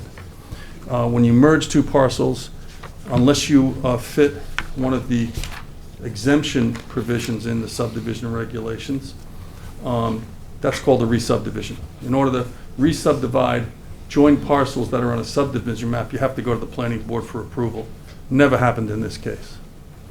The second thing that happened, which gives you this configuration, which we don't have in a survey right now on the board, but the second thing that happened was lot 25 and the adjoining lot 29 decided to abandon Pearson Road, adjoining their property. That was what I call a private abandonment. Drafted up deeds, proved that the taxes had been paid for 20 years, obtained a title certificate that there were no encumbrances on the road, no structures, and they merged those. They abandoned Pearson Road and split the roadbed of Pearson Road, which was 50 feet wide, between lot 25 and lot 29, increasing the size of this lot in order to get adequate setback distance in the front yard. Pearson Road, I'm just going to indicate on the map here, should be running almost touching the corner of this house, but for that abandonment. That was the second re-subdivision of the property without planning board approval. So what's happened here is lot number 25 has been expanded in a subdivision that was originally designed for 15,000 square foot lots. There's approximately 29 lots on the map. And if you go to that neighborhood and you take a look around, what you'll find is the neighborhood is characterized by one story, very modest homes. In fact, there's a note on that map that talks about the type of septic system and the type of well that should be installed. And the specs, it was spec'd out for 2-bedroom bungalows. So the original design of the subdivision was for very small, modest homes on 15,000 square foot lots. So when we first looked at the configuration of the lot, we're questioning, how did we get to this point? How does this happen? And we were able to go back through the town archives, and we found a series of surveys. There was a survey by Mr. Ehlers, there was a survey by Mr. Buckheit, there were surveys by other surveyors. And if you could go to the next exhibit, please. Thank you, Ms. Gorey. Okay, this is a survey, it's part of the package. It's a survey by Jake Buckheit. That was the survey that was before your board, the DEC, and then ultimately the Zoning Board of Appeals. Because what happened here, this pool construction, by the way, that occurred, this swimming pool that everyone's been talking about, the large deck out there adjoining the wetlands, that was built without any permits whatsoever. No building permit, no zoning variance, nothing. The DEC violated the then owner. They entered into an order on consent. There was a $3,000 fine paid according to the documents that we put into the record. And there was an agreement that all of the wetlands, okay, including most of that Bagshaw lot that we saw on the map, which is pretty much all wetlands, would be conveyed to a conservation organization or the town of Southampton. That never happened. They never followed through with that. We don't have a copy of the zoning board of appeals variance file before you. I don't know if there's any conditions associated with the grant of the side yard variance to keep the pool in its present location. I think you have to have a look at that. So we've got the poultry prohibition. We've got this configuration of a lot that somehow was created, we don't know how, because it's never been explained in this application. It's never been disclosed to you by way of a title certificate, or any title work for that matter, as to how this was all created. We know that we have a re-subdivision by merging two lots without planning board approval. Doesn't fit within the exemption. You can merge lots if they're pre-existing non-conforming lots and they have been held in the same ownership. If they have not been held in single and separate ownership, you can merge them without coming to the planning board. Not the case here. One of the lots conformed as to area, the large Bagshaw lot. The small lot was not held in, it was not merged with the other lot. So it doesn't qualify for any exemptions. Had the planning board gotten a look at this, and had you sat as the wetlands, or if the planning board had sat as the wetlands review board, Marty Shea would have issued an advisory report, I suspect, and this would all have been resolved in some fashion by the imposition of restrictive covenants at that point, probably wetlands buffers, probably designation of a building envelope. And you wouldn't be where you are today with all this array of improvements, the largest structural footprint, probably by 2.5 to 3 times of any other lot in the neighborhood. And when I say lot in the neighborhood, if we could go back to that subdivision map for a moment, please. I think it was number 4. Yeah. Again, if you look at the lots in this neighborhood, particularly the interior lots, they're 15,000 square feet.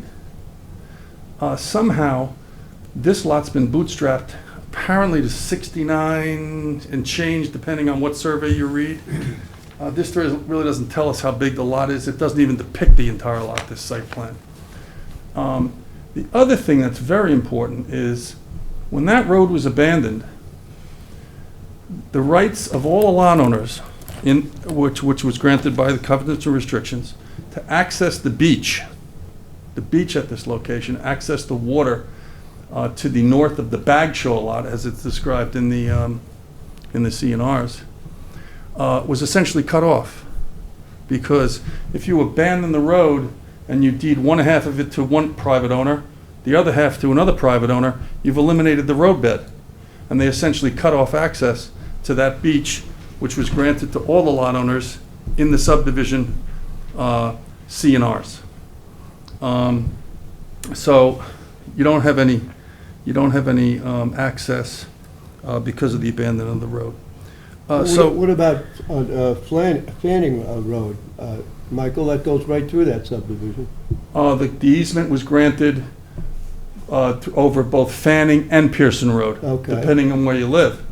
Which, by the way, brings me to my next point, Mr. Hine. If you go to, bear with me, exhibit number 6, I believe. 6. Oh, that's the ZBA's decision, just if go to 7, please, I'm sorry. Nope, no, that's the order on consent. Next one. I just can't see my list. Okay, the last exhibit it would be then. Yeah, if you can blow that up a little bit, please. What you'll see there is interesting because right above that subdivision lot is a little strip of land. See the light green? That's the lot in question, the light green. There's a strip of land 10 feet by 100 feet that travels along what's now the Houseman lot. And between that and the Bagshaw lot, which appeared to connect up Fanning Road with Pearson Road. And I think it would be logical to believe that the 10-foot path was to get the people on Fanning across to Pearson and then down to the beach. Because the developer, when he subdivided the property and marketed the lots, the scheme of development was such that you could get to the water, okay? So we question at the outset the configuration of the lot, how it was created, whether or not your board even has jurisdiction to grant the setback depicted on this site plan. They're showing a 30-foot front yard setback. Okay, we know Pearson Road is in the front yard. That setback is really 5 feet. If you peel back the layers and you look at what went on here, you've got a 5-foot setback from the corner of the house. And you know, we're willing to move forward before the ZBA, the planning board, whatever form that we can get to prove this out. But we're pretty confident that that this lot, as it was created, okay, certainly is not configured as depicted to you in the various documents that have been filed. I've got all the law here. I've got the sections of the code for your council to review. And we'd like to also, caution the board that if there's prior ZBA determinations, there may be conditions imposed. I don't know yet. We're going to have to file foils on those files and figure out exactly what happened when this pool was built.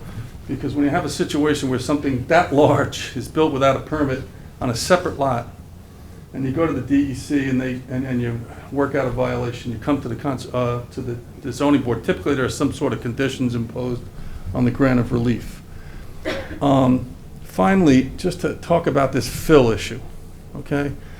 What's really going on here, as we see it, is this house overall, best we can calculate it, it's going to be about 40 feet in height. How do we get to that? If you look at Sean Barron's test hole, he tells us that he's at 4.5 feet, the top of the ground to the surface of the ground. He goes down with his test hole auger 3 feet, he hits groundwater. He goes down another 1.5 feet, and he's at 0, mean sea level. So he tells us that the surface of the land is 4.5 feet. We're told by the applicant in their plans, depending on where you read, it's either 7 foot the foundational wall or 9.5. It's 2 different numbers, 2 different places. We know that the first floor elevation is 16.5. I assume that's either the bottom girder, or that's how they measure it for purposes of FEMA, 16.5, or it's the top of the floor. Pick either one. If you start at 16.5 above mean sea level, because you're always measuring from 0, okay, you're already 16.5 minus 4.5, because you're already got the 4.5 of dirt above 0. That gives you 12 feet. You're going to put on top of that some distance, which is the first floor height, and we calculate that to be approximately 11 to 11.5 feet. So now you're at 26, 27. On top of that, you're going to put another level, and it would appear there's no elevations here, so we really can't tell. We didn't see any elevations in this application, this portion. But you can count the steps because there's 2 sets of steps, a landing and steps are 8 1/4 inches, apparently, the risers. And if you calculate that out, it comes to about 11.5, 12 feet, the second story. So you're talking about a house that's about 40 feet in height. So you're essentially, I know you're not in the height business. I know that you're not in the zoning business. We get cautioned about that all the time. But you're talking about a project here that is 2.5 to 3 times larger structural footprint than any other residence in the neighborhood. And it's 40 feet tall. Every house in the neighborhood's 1 story. So how do you get to this? You get to this by manipulating the deed and the survey record. That's how you get to this. Because you can't build this on a 15,000 square foot lot, which was the original subdivision configuration of the lot on the recorded map. My client's lot is 15,000 square feet. She's got a house, swimming pool, all the amenities necessary. How do you get to this? So what we're asking you to do, look at the materials we submitted. We're going to submit more from what we heard about this fill calculation prior to the next hearing. I am not at all convinced, Mr. Chairman, respectfully, that the fill is driven by the septic system. Not at all convinced. We'll have to look at the submission of this engineer. We'll ask for a copy. And your offices have been very, very good about providing things. We really appreciate that. I thank you for your time this evening. Yeah, Michael, I just have one question. I'm Sure. not sure where you want to go with this. We want the application denied. Period at the end of that sentence. Okay. We want the application denied. And we'd like the lot to be returned to its legal status, okay? It may be that at the end of the day, the original subdivision lot and the Bagshaw lot will be merged, but that usually comes with conditions. Comes with conditions. How would you for go about doing re-subdivision. that? Would you have to take a, would you have to? What would I do if I Yeah. were handling the application? No, what would, how do you plan to accomplish this? Accomplish what? What you're asking? The denial of the application? Yeah. By building my record before you and seeing your good offices review all the materials that we submit and make the appropriate determination, which I suggest to you is that this application should be denied. That's how we do it. Because what I've seen here is you've got things missing. They have not been, even though we asked for them, they were never filed between February and today. Title certificate's basic. Zoning application 101. If you have covenants and restrictions, you've got to attach them to your application. I mean, I don't know how you argue about the chickens when you've got a title report that calls out a prohibition on your lot against the keeping of poultry. That's a simple one. But that was never done in this application. These are pretty much basic fundamental things. I don't think any of the boards uphold the covenants and restrictions from individual associations. This is No, not, they haven't, in my experience. Well- And there's been a move to ask them to at least submit a statement that they are in compliance. And that's not done in our town. It's done in other towns, but it's not done in Southampton. appreciate Stating that they're that. in compliance with private covenants? Yes.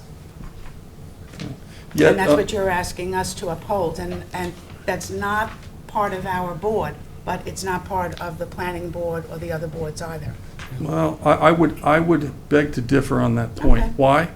Because your application that you publish for your applicants calls out the requirement that you file those documents with your application. Your own code calls out and requires that you file those documents with your application.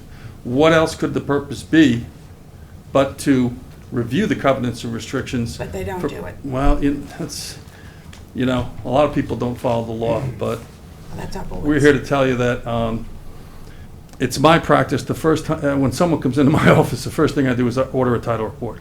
That's simple, because there might be something there that's going to trip us up down the road after we spent all this time and money processing an application. Why do you want to find out you've got a no poultry requirement or covenant restriction on your lot when you're applying for your building permit?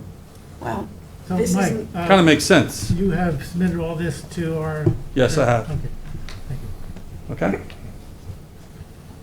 Thank you very much. Thank you.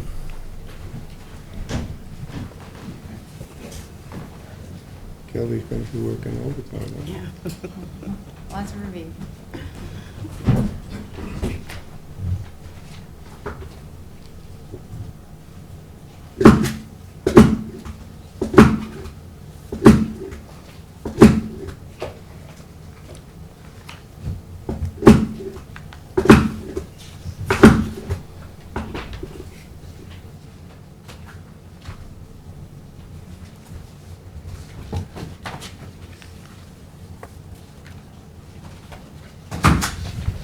Thank you.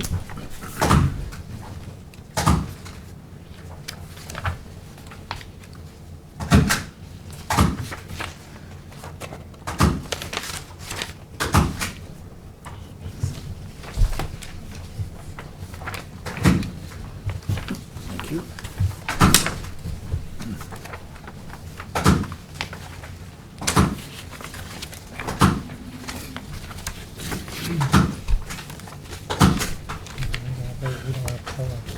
Do you have an extra one, Tom? Do you have an extra one? No, more? Yeah. Some are black and white, some are color, but we've got.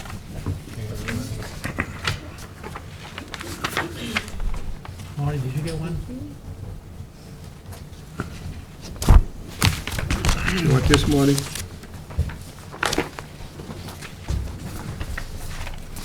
Do you have a copy of this? Stephanie Vaughn, Surfside Environmental Planning. We'll share. There should be One more 7 for Zeb. copies. I just submitted a copy of the most recent GIS map showing the parcel as it's configured in relation to the Twin Oaks Estate subdivision map, What's this? as well as a copy of the tax map showing the parcel as similarly, that Lot 25 of the Twin Oaks Estate subdivision is part of the Hausman property, with also a copy of that 1952 filed subdivision map. So the Harvey Bagshaw lot is the majority of the Hausman property, with that Lot 25. That covenant that Mike Walsh is referencing is a private covenant that is referenced in a deed that Michael Hausman has from his title work from when he purchased the property from October 31st of 1950 between Harvey Bagshaw and Clarence Winter for Lot 25 of the property of that subdivision. And it does mention something about poultry, but it's an antiquated, covenant in that it also says that only Caucasian people are allowed to purchase this property. To the extent that number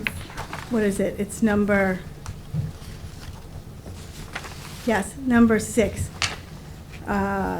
No part of said parcel, lots, or premises shall ever be occupied or sold, conveyed, leased, rented, or given to other than members of the Caucasian race, except that other members of the Caucasian race may be employed as servants in that capacity maintained on the premises. I think we've moved on from many of these things over the past 50-plus years. It also said that this was the intention of the party of the first, being the developer, to apply these restrictions as herein set forth to all lots of the development which were conveyed in this part. Excuse me just a minute there. Yes. Michael, does this indenture apply to just that house or to the houses in the subdivision? Houses in the subdivision. So does your client have a garage or a basement in their house? Not that, no. Because it states here, Answer's no. there's got to be houses over there that have basements and garages, yes? I don't know. We have to check. Okay. States here, no trailer, barn, basement, or tent shall be permitted on the property, no garage erected upon said lot shall at any time be used as residence temporarily or permanently. Nor shall any structure of a temporary character be used as a residence except as permitted. So, I mean, there's stuff in here that, These were filed before the map of the subdivision was filed, actually, because this deed was filed in 1950, but the subdivision map itself wasn't filed until 1952. So, Which is not unusual, it's the same tract of land, just, that's an easy answer. nonetheless, additional deeds had been filed post that initial deed for Lot 25, and those covenants did not follow through with those following deeds. Mr. Hausman purchased the property in 2018, I believe. We did provide what was required of us in as far as a deed showing that the meets and bounds of the subject parcel are legally his. And we also provided the road abandonments that were recently done by Kieran Pape Murphy, his attorney, who did handle those road abandonments legally. Thus providing for additional space, which all that they really provided for was additional buffer area on the property, and maybe a little bit of area for setbacks from the road. However, we would have been entitled to the pre-existing non-conforming setbacks of the existing residence, which you can see from our site plan, we are really not exceeding from what was previously there. Only the deck would be exceeding those setbacks from the prior residence. So I just wanted to submit those items for the record for the attorneys to review. Michael Hausman, homeowner. I just wanted to talk to the nature of the community subdivision. A few of you came out to see the property, so you know what I'm talking about. A bunch of maps were shown. There really are only, I think, 6 houses.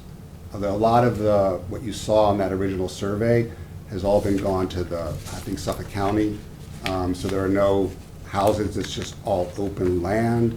Directly across from us, on the other side of Pearson Road, is Suffolk County Park. There's no house there. From our house, we can only see one other house, actually a little bit of Candace's roof, and another house that was just built across the street that is 2 stories tall and is higher than our house will be because it's kind of up on a hill. But basically, it's true, we have the largest property. I'm very happy to have this property. It's beautiful. Most of it is wetlands. We're at the end of the world. We're at the end of the road. I don't feel like our house will even be seen by the other houses. We're planning on planting a buffer so that there'll be plenty of privacy. So as far as the characteristic of this neighborhood, it is changing because they just built a house across the street, modern house, and we are also there's only one other family on the street. They're not even the homeowners, they rent. They're the only other family that live full-time in this area. We live full-time here, and it's our kind of dream forever property. And we have a house that's, the wind blows through it, the rain comes through it, it's not FEMA compliant, and we have children and grandchildren hopefully on the way that we would like to have come and stay with us. And the house is raised because of FEMA restrictions. It's really a 3-bedroom house with an office, so hardly extravagant.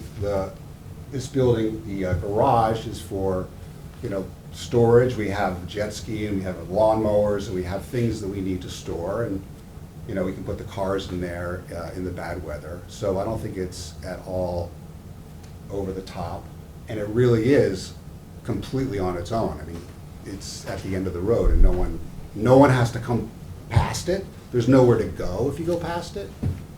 There's still access to the beach. I'm not sure what he's referring to as far as this idea that you could walk all the way down Pearson Road. I mean, that's all wetlands and drainage ditches now, and there's a property here. So this, I mean, you can't, this is Pearson here. I mean, you'd have to have waders to get the bushwhack your way. There's no road. It's a paper road. So the fact that we were able to have both sides abandoned because we own both sides, you can't do anything with that anyway. And there's a beach here, which is part of the Suffolk County Park, and that everybody has access to that. And there's plenty of road to get to that. And that's basically like in front of our property. So we're not restricting access to anything. I mean, you can see from here, there's no one around us. So, thank you. Can the public continue to speak? Do I have to change it?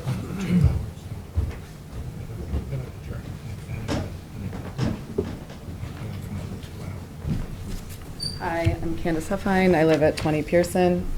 This letter is, they will have since I submitted today. Okay, great. And I wasn't going to take up your time with this, but there are some key elements here that I think are important that you hear from me, especially with this last edition of what the community is like, and also in regards of them being the only full-time owners. I think all of it, I'm going to bring us back now into the conservation of the land, which I think is what we're all here for today. I will attempt to summarize. It's not long anyway. I want to just reintroduce myself. I'm Candace Huffine, the owner of 20 Pearson Road. I reside with my fiance, Shelley Lynch Sparks, and our 2 dogs. Since we last saw each other in January, we have become proud small business owners in the neighboring town of West Hampton Beach, and we are full-time residents of Flanders and are very excited about our future in the town of Southampton. It's clear we're here today because we all want promising futures and what's best for our homes and for our dreams to come true. However, in the regards of the application of 24 Pearson Road, I find it imperative that we look slightly backwards before we look forward. I recalled in our January 25th hearing that Mr. Shea, in regards to another case, mentioned how he did not feel comfortable granting permits for new development based on the previous accruement of violations on the said property. This stuck with me as I became aware of how important it is to shed light on some of the unlawful violations of 24 Pearson before you proceed with entrusting such a precious parcel with someone who historically has not treated it as such. In my time neighboring Mr. Houseman, he has kept a storage container ship in your wetland barrier for 5 years. He's cut and dumped in the prohibited area and protected nature preserve on the other side of Fanning Road, which the town of Southampton owns. He's built an unpermitted chicken coop and is raising unpermitted livestock. And the reason why we mention the livestock is very important to you guys. The presence kills surrounding wetlands because of the high levels of nitrogen and phosphorus in their manure. All of this runoff that runs into your wetlands will erode them and essentially kill them. So it's something to think about. He's ripped up the ground and grass in your wetland buffer to lay an unpermitted stone patio. He's raised the land in front of the yard to plant corn, which resulted in obvious flooding of my yard. This is also the space in which he'll be putting the septic, which I know we haven't talked about flooding tonight. It was a huge topic of conversation on the 25th. Ironically enough, if you remember, it was pouring down rain that night. I came home to that area flooded. It is a flooding area, which he continues to find imperative to raise. And even as we stand here today, he has fenced out the entire neighborhood from accessing the public park space on Pearson Road, which is also owned by you, the town of Southampton. So all of this access he speaks of, the public park space in which he referenced, we can't access because he's fenced off with chicken wire. This information is valuable to the current application because in my experience, the Housemans display little respect for the surrounding community and the land in which they reside on. This is why I continue to disapprove of the proposed application, its blatant overdevelopment of the land, the home size, its placement, its grade changes, and the incoming fill, as it will result in unsafe and unlawful living conditions for my property. I do understand that this is strictly a conservation-focused town hall, but I ask that you look closer at the size of this home in direct correlation to its footprint, and the materials needed to build it. This home is close to 40 feet high. 3 stacked levels of over 10 feet each, taking away all light and sky conservation for those of us at the tip of this really beautiful peninsula. Not to mention, if the footprint were smaller, certainly more requirements of the wetland buffers can be and would be met easily, and the matter of the concerning fill would reduce. If this plan is approved, the future of the wetlands will surely be compromised irreparably, and likely the pattern of asking for forgiveness but not permission by Mr. Houseman will continue. Thank you for your time and consideration and protection of the town that we love to call home. Thank you.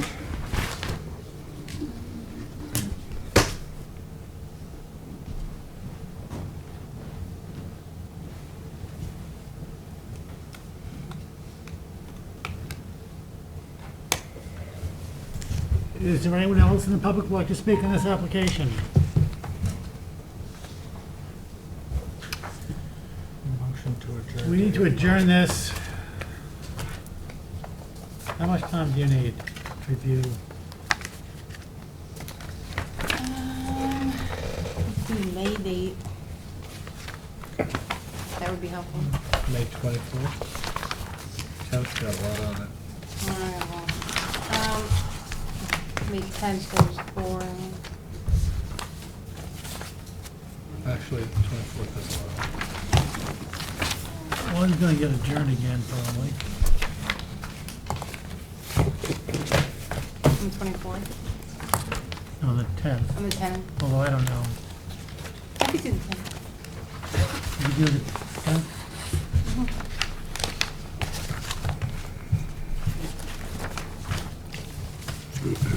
Let's do the 10th. Daphne, we talked about 2 weeks, let's make The that a indenture. month. You can keep that. I'm gonna keep it. We need some more You'll time to share it, though, review if all we these post it. documents we just submitted. The other cut. Not sure how that's really relevant, but Well, to review documents, they may not be relevant, but they gotta be reviewed. May 10th?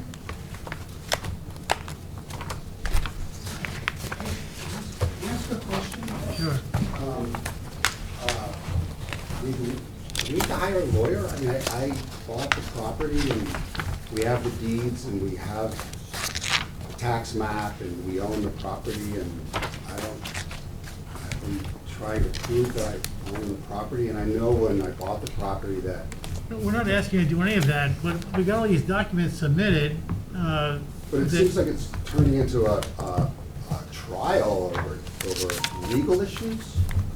I mean, I mean, the pool, I bought the house, there's a C of O, I got a list of all the permits. I know that she maybe did things the wrong way, but she corrected everything and paid all the fines. I think it's premature to think about hiring an attorney until at least Kelly can review what's been presented.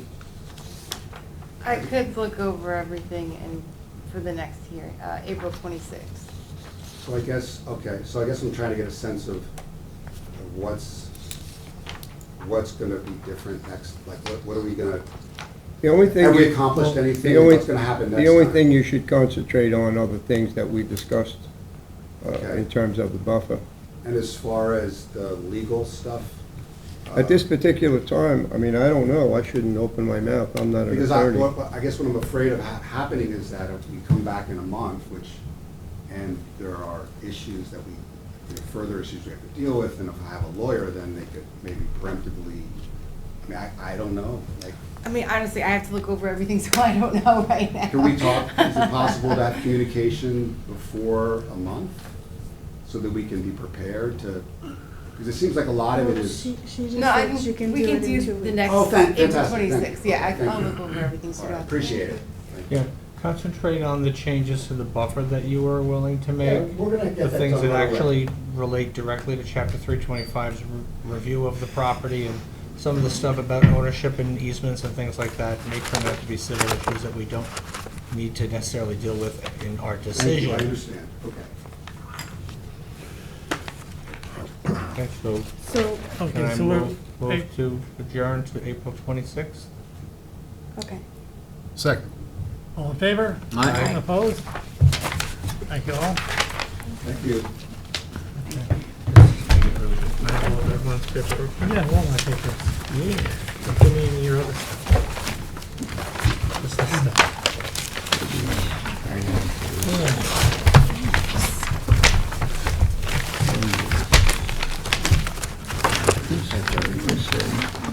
I'm gonna hang on to some of this till a minute. Hang on to as much as you like, I got enough copies in here. Wallpaper in the chapel. I didn't get this. Good night. Okay. You're not gonna give me more later in like 10 minutes, are you, Jason? Advisory reports for the planning board subdivision map of 200 North McGee Street. This is a pending subdivision for a track on North McGee Street in the Hamlet of Tuckahoe. There are several recommended comments. First is that the track which 2-lot subdivision approval is being sought is presently developed into legally existing single-family residences. It abuts a large block of forested land to the east, which has been preserved by the town. These woodlands once extended into the subject property, but were in large part cleared and removed between 1994 and 2001, leaving remnants of these woods along the southerly portion of proposed Lot 2. Second, as subdivision does not increase residential density, the Conservation Board has no significant objections to the proposal. Thirdly, consistent with the Conservation Board's August 11, 2021 advisory report, a conservation easement needs to be established over the remaining woodlands on Lot 2, as this wooded area contains slopes in excess of 15% and builds upon a protected natural area and essential wildlife movement corridor on the abutting Suffolk County Water Authority property to the south. Establishment of the easement will also help to safeguard the existing public well pump station. Motion to send those comments to the planning board. Second? All in favor? Aye. Opposed? Francis E. Mulvey subdivision. This is a subdivision that's in the pre-application stage for a wooded tract at Percy Avenue in West Hampton. The first comment indicates that the subdivision would affect the forested tract and county mapped watershed lands for Beaver Dam Creek. These woods are, of course, vital to protect the water quality and replenishing groundwater. They also aid in cleaning the air through carbon sequestration and help to sustain local floral and faunal biodiversity. Second, clearing standards should thus be adhered to, with allowable site disturbance limited to the existing clearing on Lot 1 and 50% of Lot 2.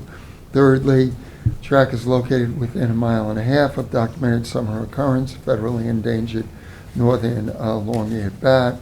As such, the applicant needs to contact the DEC for guidance on tree removal and any other habitat protection measures that need to be adhered to. Any special requirements as established by the DEC need to be noticed on the subdivision map. Motion to send those comments to the planning board. All in favor? Aye. Opposed? Alec Hufnagel. This is a subdivision application that's in pre-application stage for a property at Little Noack Path in the hamlet of Watermill. There are several recommended comments. First is that as the forested land, which will be impacted by the proposed subdivision, is partially cleared and developed and located in the Aquifer Protection Overlay District, the entirety of site disturbance associated with the shed, garden, pool equipment, and access paths needs to be shown in the survey together with revised clearing calculations. Second, if the clearing on proposed Lot 1 exceeds the allowable limit as per section 330-67, the applicant should be required to reclaim and revegetate a sufficient amount of area to bring the lot into compliance. Thirdly, the required clearance standard for proposed Lot 2 needs to be noted on the subdivision map. 4, in order to preserve community character and scenic corridor along the adjacent roads, the map needs to be revised to provide for conservation easements extending 25 feet from Little Noack Path and 50 feet from Noack Path. 5, the driveway and fence encroachments along the northerly lot lines need to be addressed. 6, the survey needs to identify the existing fence heights and note whether the fence lines will need to be modified to comply with section 330-109A, subsections 1, 2, and 3. 7, to prevent interference with wildlife movement and avoid risk of wildlife injury, all fence lines should be located outside of natural vegetation areas which are being slated for protection to comply with section 330-67. Motion to send those comments to the planning board. Second? All in favor? Aye. Opposed? For the ZBA, Barbara Rosenthal. This pending application for property line pyramid and non-conforming use expansion variances is being sought for a property at Nets Place in Flanders. The property fronts on Reeves Bay, contains town regulated tidal and brackish wetlands. It also abuts county preserved land and lies within the limit of moderate wave action. Thus, VE building standards need to be adhered to. The second advisory comment provides some history in terms of a Conservation Board permit that was recently issued to allow for demolition and replacement of the hurricane-damaged waterside dwelling, as well as renovation of a second dwelling and construction of elevated decks with a new IEA to be installed. The approved survey is referenced. Thirdly, it's indicated that the survey that's been submitted to the Zoning Board of Appeals is consistent with the survey that was approved by this board. And as is customary, the last comment indicates that the separate zoning variance issuance criteria have not been reviewed as part of this advisory report. Motion to send these comments to the ZBA? Second. All in favor? Aye. Opposed? Gerard and Ellen Perino. This pending variance application, which seeks relief from the pyramid law, relates to a property in Shinnecock Shores on Benita Road in East Quogue. The premises fronts on a bulkheaded canal whose waters are regulated as tidal wetlands. The lot also lies within the town's high priority water quality improvement zone. Second, it's indicated that the planned second-story residential addition as depicted on the survey that was submitted to the zoning board is eligible for a letter of non-jurisdiction pursuant to Chapter 325. However, it's indicated that there are unauthorized seaside patios on the property that need to be legalized by filing a Conservation Board wetland permit application. Last comment indicates that the separate variance criteria set forth in the town building and zoning code have not been considered as part of this advisory report. Motion to send these comments? Second? All in favor? Aye. Opposed? HB Beach House. This is a variance application that's been submitted to the Zoning Board of Appeals for a property at 23A Oakhurst Road in Hampton Bays. The first comment indicates that the property has frontage on the Great Peconic Bay, contains town and state regulated tidal wetlands. Second, some history is provided with regards to a letter of non-jurisdiction that had been issued pursuant to Chapter 325 for a fence line. Thirdly, it's indicated that the planned second floor deck, as shown on the survey filed with the zoning board, is also eligible for a letter of non-jurisdiction. Lastly, it's indicated that this board has not reviewed the separate zoning variance criteria as set forth in the building and zoning code. Move to send the comments? Second. All in favor? Aye. Opposed? Administrative wetland permits are in your packets. Resolution of conditional approval, A 02-1081, 658 Flying Point LLC. Any discussion? Move to issue? Second. Resolve that a conditional wetland permit approval granted to 658 Flying Point LLC for the proposed project upon the terms and conditions set forth therein. All in favor? Aye. Opposed? A 023003, 46 Oakhurst Road LLC. This is postponed until April 26th. Motion postponed to April 26th. Second. Second. All in favor? Aye. Opposed? A 022028 Denise Sucklich. Also postponed to April 26th. Motion to postpone to April 26th. Second. All in favor? Aye. Opposed? A 022070 Laura McKenzie. Any discussion? Move to issue. Second. Resolve that a conditional wetland permit approval granted to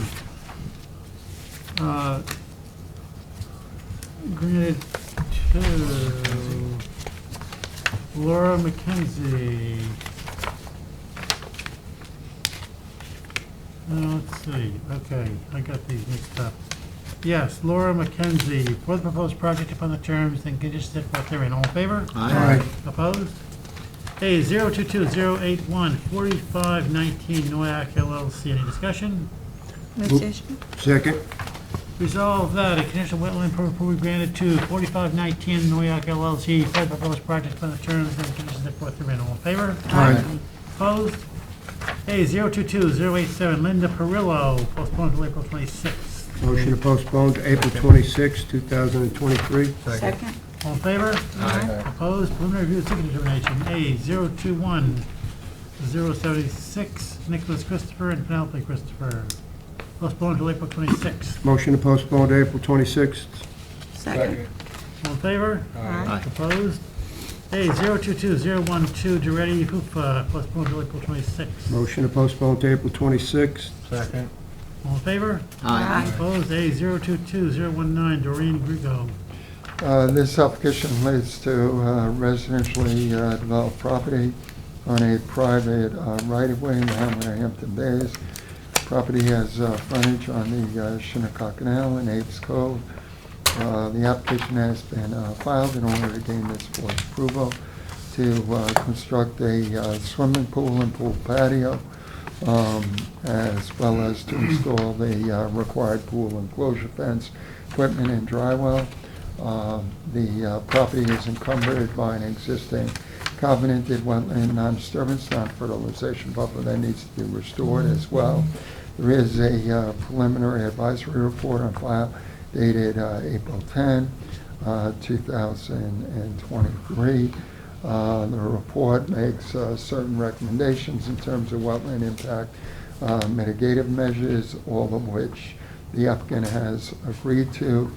As such, there is sufficient information on record to render a decision on this application. Accordingly, recommending that the public hearing requirement be waived. Motion to waive the public hearing. Second. Resolved that the Town Conservation Board hereby waives the public hearing requirement pursuant to Chapter 325, Section 325-80 of the Town Code. All in favor? Aye. Opposed? A 022054 Paul Bazick and Lisa Gallo. This application relates to an existing residentially developed property on Wellers Drive in Sag Harbor. There is a preliminary advisory report on file dated February 27, 2023. The application has been made in order to legalize or rectify various unauthorized improvements, to expand the existing home, to address accessory improvements on the property, and to look to bring the property into compliance with an existing covenanted buffer, the wetland permit issuance standards, and the Act Protection Overlay District clearance standards. The applicant has requested that a public hearing be held in order to provide full opportunity to present additional information. So there is a resolution before you to schedule a hearing. Motion to schedule a public hearing for May 24th. Second? Resolved that the Town Conservation Board hereby schedules the public hearing for May 24th, 2023, and the notice of public hearing be published in the town designated newspaper pursuant to Chapter 325, Section 325-8C of the Town Code. All in favor? Aye. Opposed? A 022054 Paul Bazick. No, we just did that. A 022082 Erlinda Bildner. This is postponed to April 26th. Motion to postpone to April 26th. Second. All in favor? Aye. Opposed? A 023008 Michael Sonnenfeld. This application relates to a property on Mecox Road in Hamlet of Bridgehampton. There is a preliminary advisory report on file dated April 6, 2023. The landowner is seeking this board's approval for residential redevelopment of the property. There are various issues that need to be addressed with regards to activities that are not compliant with an existing covenanted buffer that was established by this board. Portions of the property also need to be reclaimed and restored to natural vegetation. The applicant has requested that a public hearing be scheduled.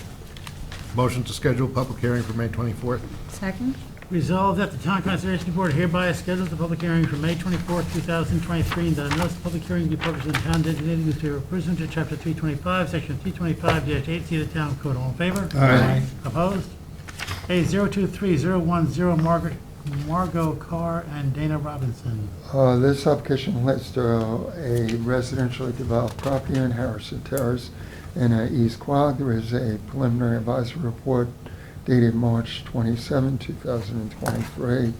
The application was filed to legalize various accessory improvements at the property that were authorized by a building permit, but in releasing that building permit, building division erred in not referring the landowner to my office to seek a wetlands permit.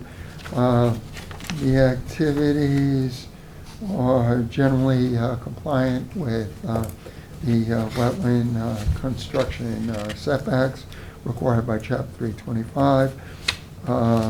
The property is also separated from the proximate wetlands by another residentially developed lot. As such, the March 27, 2023 advisory report recommends that the hearing requirement for this application be waived. Motion to waive public hearing. Second? Resolved that the Town Conservation Board hereby waives the public hearing requirement pursuant to Chapter 325, Section 325-80 of the Town Code. All in favor? Aye. Opposed? A023018 Linda Corso and Clifford Dean Corso. This application relates to a residentially developed property at Meadow Pond Lane in the hamlet of Shinnecock Hills, within an area where the majority of the property has been armored by bulkheading or riprap.